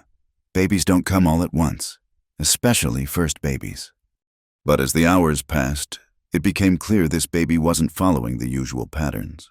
The pains came hard and fast. Too fast. Flora, who'd faced down bulls and thieves with calm determination, couldn't hide her growing fear. "Something's wrong," she gasped between contractions. "The baby, the position isn't..." Abe had sent for help at the first sign of labor, but the snow was falling thick now. The doctor from Billings wouldn't make it. Even Sarah Hendricks, who'd become the local midwife after Flora taught her some basics, lived too far to reach in this weather. "We need help," Abe said, trying to keep panic from his voice. "Then go," Flora managed. "The Jensens. Ingrid has birthed 5 children. She'll know. Abe looked at her, pale and straining, and made the hardest decision of his life. He kissed her forehead, whispered a promise to return, and plunged into the storm. The ride to the Jensen farm was the longest of his life. Snow blinded him. Wind tried to tear him from the saddle, but he pushed on. Jesse's voice seemed to ride with him. Protect what matters, little brother. Stand when standing counts. He burst into the Jensen kitchen like a madman, covered in snow and gasping. Flora, the baby! Something's wrong!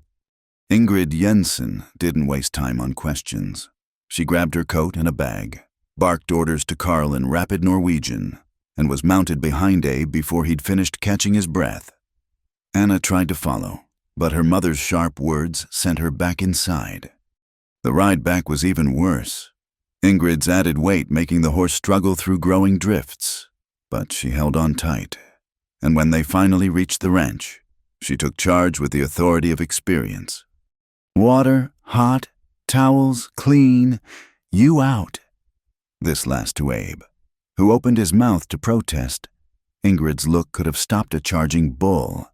This is women's work now. You pace outside like proper worried father. Through the door, Abe heard Flora cry out a sound that tore at his heart. He wanted to be in there, wanted to help, but Ingrid was right. This was beyond his knowledge. So he paced and prayed, for the first time since Jesse's funeral. Not elaborate prayers, just desperate words thrown at the storm. Please, let them live. Both of them. Please! Time became meaningless. The storm raged. Flora's cries grew weaker, which terrified him more than the screams. Then, just as he was about to defy Ingrid and burst in, he heard a different cry, thin, angry, very much alive. The door opened. Ingrid stood there, exhausted but smiling. You come now. Meet your daughter. Daughter. The word didn't seem real until he saw her tiny, red-faced, perfect. Flora lay propped against pillows, pale and exhausted but radiant. The baby was at her breast, making small sounds of contentment. Hope, Flora said softly. I want to call her Hope, because that's what she is. Abe touched his daughter's impossibly small hand, watched her fingers curl around his. She's so small. Takes after her father, Flora said with a tired smile. Though Ingrid says she's got my stubborn streak. Didn't want to come out the easy way. Like mother, like daughter, Ingrid said, cleaning up with efficient movements. Both strong, both fighters. Baby will be fine. Mother needs rest, good food. I stay tonight, make sure. Later, after Ingrid had made soup and forced Flora to eat, after Hope had been bathed and swaddled and pronounced healthy despite her dramatic entrance, Abe sat beside the bed watching his girls sleep. The storm had passed, leaving the world white and new outside their windows. Flora stirred, reaching for his hand. Read to me from the journal. Abe picked up her leather journal. Finding the pages marked, Letters to My Child, he read in a quiet voice. Flora's words about love and belonging, about finding your place in a world that doesn't always fit, about parents who chose each other against all expectations and built something new from that choice. She'll need these stories, Flora murmured, to understand where she comes from. You'll tell them to her yourself, every night if she wants. Yes, but it's good to have them written too. Words on paper can't be lost to time or memory. She squeezed his hand. I was frightened today, more frightened than with the bull or the thieves, because this time I had so much more to lose. But you didn't lose. We didn't lose. Hope is here. You're here. We're all here. Thanks to Ingrid and to you. You rode through a blizzard for help. I'd ride through hell for you, both of you. Flora's eyes filled with tears, exhaustion, and hormones and overwhelming emotion. Do you remember what you said that first night? That maybe what we expected wasn't what we needed? I remember. You were right. I expected a business arrangement with a tolerant husband. Instead, I got a partner who builds furniture in the dark and faces his demons to protect his family. Hope is lucky to have you for a father. She's lucky to have us both. A mother who can calm bulls and deliver babies and write beautiful letters to children not yet born. A father who freezes sometimes but acts when it counts. We're not perfect, but we're hers. Hope stirred, making the small sounds that preceded crying. Flora shifted to nurse her, wincing at movements that pulled at tender places. But her face was peaceful as she looked down at their daughter. "She's so perfect," she whispered. "How did we make something so perfect?" "Same way we made everything else," Abe said. "Together, carefully, with plans that didn't quite work out but led somewhere better." Ingrid, bedded down by the fire, snored softly. Outside, snow continued to fall, blanketing the ranch in pristine white. The improved house stood strong against the weather, sheltering the family inside. In the root cellar, Flora's preserved vegetables waited to nourish them through winter. In the barn, the horses and cattle were safe and fed. It was a good life they'd built, Abe reflected. Not the life either of them had imagined when Flora answered his advertisement, but something richer and stranger and absolutely theirs. Tomorrow would bring new challenges, learning to parent, helping Flora heal, managing the ranch with a baby to consider. But tonight, they were complete. "Read more," Flora requested drowsily. "I like hearing your voice." So Abe read from her journal as snow fell and their daughter nursed and the world outside remained at a respectful distance. He read about October seeds planted in hope, about chairs built to fit, about love that didn't follow patterns but made its own way. When he finally set the journal aside, both his girls were sleeping. Flora's face had lost its drawn look, easing into peaceful rest. Hope lay tucked against her mother, one tiny fist resting on Flora's chest, rising and falling with each breath. Abe pulled the quilts higher, added wood to the fire, then settled into the chair beside the bed. He'd keep watch tonight, as Ingrid slept and his family recovered from their ordeal. It's what protectors did not just in dramatic moments with thieves and storms, but in quiet hours when the only enemy was exhaustion and the only weapon was presence. "Thank you," he whispered to the universe, to God, to Jessie's memory. "Thank you for bringing her to me. Thank you for hope. Thank you for this life I never knew to want." The wind whispered around the eaves, but gently now.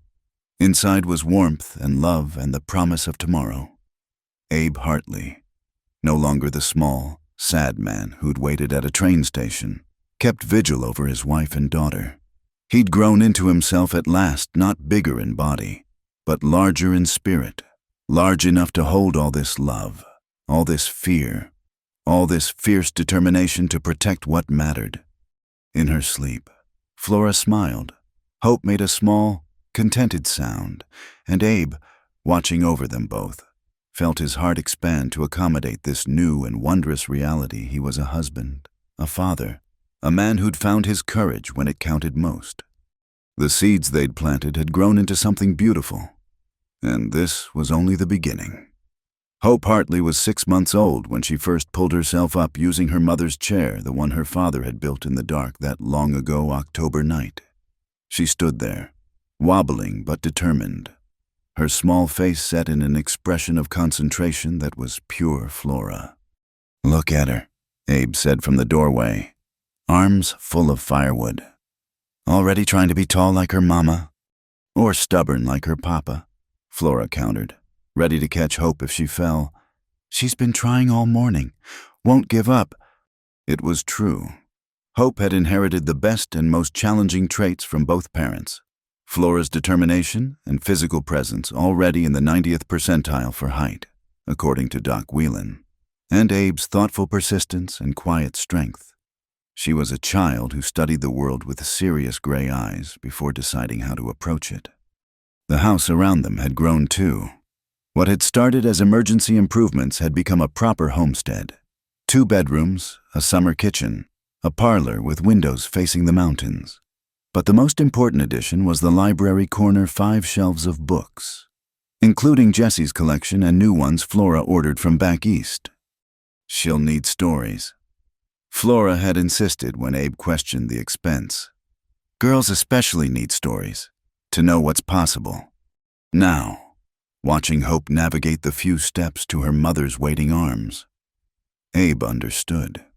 Their daughter would grow up in a world that might not understand her, might try to make her smaller than she was meant to be, but she'd have stories of women who faced down bulls and men who found courage when it mattered. She'd have parents who knew what it meant to not fit the mold. Hope's first clear word rang out as she reached Flora successfully. Pa. That's right, little one. Papa's home. Abe set down the wood and scooped up his daughter, marveling as always at how light she felt in his arms. Were you good for Mama today? She helped me in the garden, Flora said, standing with only a slight hand on her chair for support. The birth had taken its toll, leaving her with a weakness in her left hip that acted up in cold weather. But she moved with the same grace as always, adapting to this new limitation as she'd adapted to everything else. Mostly by eating dirt and trying to pull up the new carrots. Building her strength, Abe suggested. Building her mischief more likely. She's got Jessie's sense of adventure. They'd started talking about Jessie more easily in the months since Hope's birth. He was part of their story, part of what had brought them together. And they wanted Hope to know about the uncle she'd never meet, but who had shaped her father so profoundly. That evening, as spring twilight painted the sky purple and gold, they sat on the porch, Abe in a regular chair, Flora in hers, Hope on a blanket between them, exploring the wooden blocks Carl Jensen had carved for her. The ranch spread before them, peaceful and prosperous. The cattle were thriving. The garden was planted. The hay was already showing green in the fields. I've been writing again, Flora said, pulling out a new journal, her third since arriving in Montana. Not letters this time, poems. Poems. Abe was surprised. Flora was practical in most things, but he'd learned she had depths that still caught him off guard. Don't look so shocked. Even practical women have poetry in them. She opened the journal, shy suddenly. Would you like to hear one? Always. She cleared her throat, then read in her steady voice. Love grows in unlikely soil, between the rocks, beneath hard weather. Two seeds that shouldn't sprout together but root deep, rise tall, refuse to coil. In Montana skies so vast and wide, a giant woman found her place. A small man found his strength and grace, and neither one now needs to hide. For love's not measured by the yard, nor weighed upon a merchant's scale. It's in the choosing not to fail when fitting in becomes too hard. So here's to those who don't fit neat in boxes made by other hands, who build instead on shifting sands, a love both bitter, wild, and sweet. She closed the journal, not quite meeting his eyes. It's rough, first draft. It's perfect, Abe said quietly. You should send it to that magazine you like, the one from Philadelphia. Oh, I couldn't. They publish real poets, not farm wives who capture truth in words, who make the ordinary into something beautiful. Abe reached across to take her hand. Send it, Flora. Let the world see what I see every day. Hope, as if sensing the moment, abandoned her blocks to crawl to her mother's chair. She pulled herself up again, babbling importantly. What's that, little miss? Flora lifted her daughter onto her lap. You think Mama should be brave? Mama, Hope agreed, patting Flora's face with sticky hands. 2 against 1, Abe observed. You're outvoted. That night, after Hope was asleep in her crib, handmade by Abe with room to grow, Flora carefully copied her poem onto good paper. Her handwriting, like everything about her, was bold and clear. I'll post it tomorrow, she decided. The worst they can do is say no. They won't say no, and even if they do, you'll have tried. That's what matters. Flora looked at him across their kitchen, properly sized now, with counters at the right height and windows that caught the morning light. When did you become so wise? somewhere between building a chair and raising a roof. You taught me that the only real failure is not trying. They prepared for bed in comfortable rhythm, checking locks, banking the fire, making sure Hope's blanket was secure. Their bedroom was spacious now, with a bed that fit them both and furniture scaled to their life. But Abe's favorite addition was the window seat where Flora liked to write in the mornings, looking out at the mountains while Hope played at her feet. "Read to me," Flora asked as they settled in. It had become their tradition, sometimes from books, sometimes from her journals, sometimes just talking about the day. Abe picked up their current book, a novel about pioneers that Flora had ordered from Chicago. But before he could begin, she stopped him. "No, not that. Tell me a story about us." "What kind of story?" "The real kind. Tell me about the man who sent for a bride and got more than he bargained for." Abe set the book aside, thinking. "Once upon a time," he began, "there was a lonely cowboy. He wasn't much to look at, small, sad, scared of his own shadow. He missed his brother something terrible and thought maybe a wife would fill the empty spaces. So he sent away for one," Flora prompted, smiling. "So he sent away for one, put an advertisement in the paper like he was ordering supplies, asked for someone small and neat and quiet, someone who'd fit into the life he'd built around his grief. But that's not what he got. No, what he got was a woman who had to duck to get through his door, a woman who could calm wild bulls and deliver babies and make the best preserves in 3 counties, a woman who wrote letters to babies not yet born and planted seeds in October because she believed in spring. She sounds like quite a handful. She broke his jars and hit her head on his beams and made him realize his life was too small. Not just the house, the whole life. She made him want to be bigger." "And did he become bigger?" "He tried, built furniture in the dark, faced down old demons, found out he could protect what mattered when it really counted, and somewhere along the way, he stopped trying to fit into his brother's shadow and started casting his own." Flora's hand found his under the quilt. "What happened to them, the cowboy and the too-tall bride?" "They built a life. Not the one either of them ordered, but the one they needed. Had a daughter who's going to grow up knowing she can be as tall as the sky if she wants. Planted gardens that shouldn't have grown but did. Made friends who saw them for who they were, not what they weren't." "Sounds like a happy ending." "Happy middle," Abe corrected. "The ending's still being written." They lay in comfortable silence, listening to the night sounds of the ranch. Somewhere in the distance, a coyote called to its mate.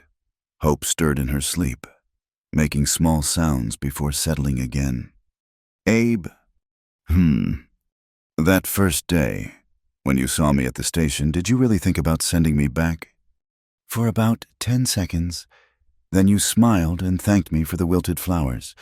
And I thought maybe different wasn't the same as wrong. I'm glad you didn't send me back." "I'm glad you didn't run when you saw the cabin. We're a pair, aren't we? The best kind of pair, mismatched but matching where it counts." Flora laughed softly. "Like your metaphor about the pine tree and the apple tree. Both trees, just different sizes. Bearing different fruit but sharing the same soil. Now who's the poet?"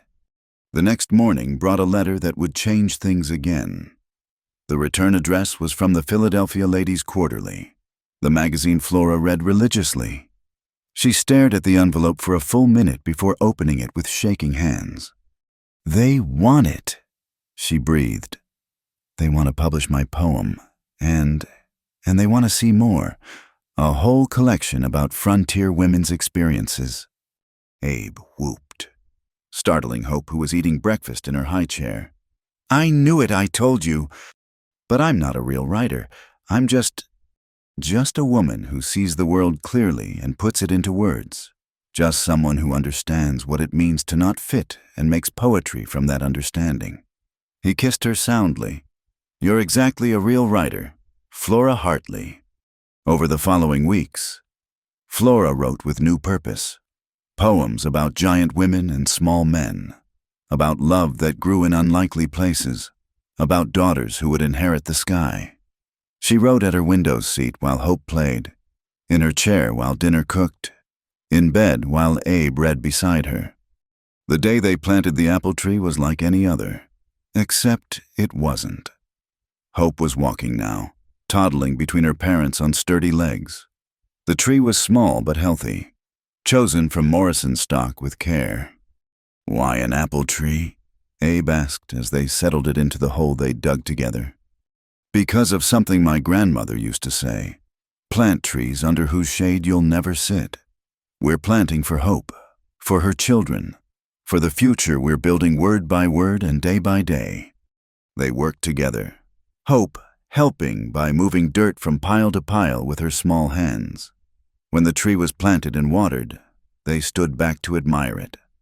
"It looks so small," Flora said.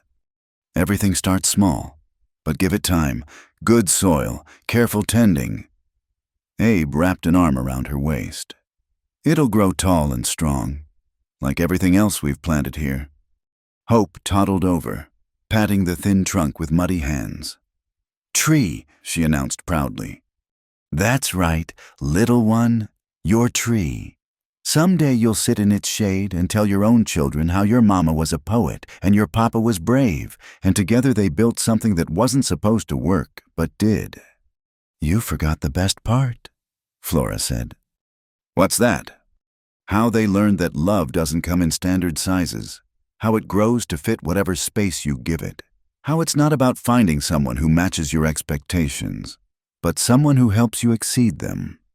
That evening, as they sat on the porch watching Hope chase fireflies in the yard, Flora pulled out her journal one last time, but instead of writing, she handed it to Abe. "Your turn," she said. "Write something. For Hope, for us, for the record." Abe took the pen, thought for a moment, then wrote in his careful hand. "In this place where the sky meets the earth, we planted more than seeds. We planted hope in October ground, love in unlikely soil, dreams in spaces too small to hold them until we made the spaces bigger. We are proof that what you order isn't always what you need, that what arrives isn't always what you expect, but sometimes, just sometimes, it's exactly what was meant to be." He handed the journal back to Flora, who read his words with tears in her eyes. "Now, who's the poet?" "We both are, different styles. Same story." Hope toddled over, tired from her firefly hunt, and climbed into Flora's lap. The three of them sat together as the stars emerged, one by one, in the vast Montana sky. The apple tree stood small but sturdy in the yard. Promise of fruit to come, the house spread around them, sized for their actual lives. The ranch prospered, the garden grew, the cattle thrived. And in Philadelphia, an editor prepared to publish a poem about love in unlikely sizes, the first of many that would let the world know what could grow when you stopped trying to fit and started trying to build. "Perfect?" Flora asked softly. "Perfect," Abe agreed. Hope, half asleep against her mother's chest, murmured her agreement, and in that moment, on that porch, under those endless stars, they were exactly what they'd always been meant to be, a family that fit perfectly in the space they'd made for themselves. Not ordered from a catalog or planned from a blueprint, but grown from seed in Montana soil, tended with care, and absolutely, impossibly, perfectly theirs. Thank you all for listening to this story. I'd love to know where you're listening from. Please share in the comments below so we can connect and discuss what resonated with you. If you enjoyed this tale from the Wild West, please subscribe to Wild West Stories 1850. Give this video a like and hit that hype button to help more people discover these frontier stories of love against the odds.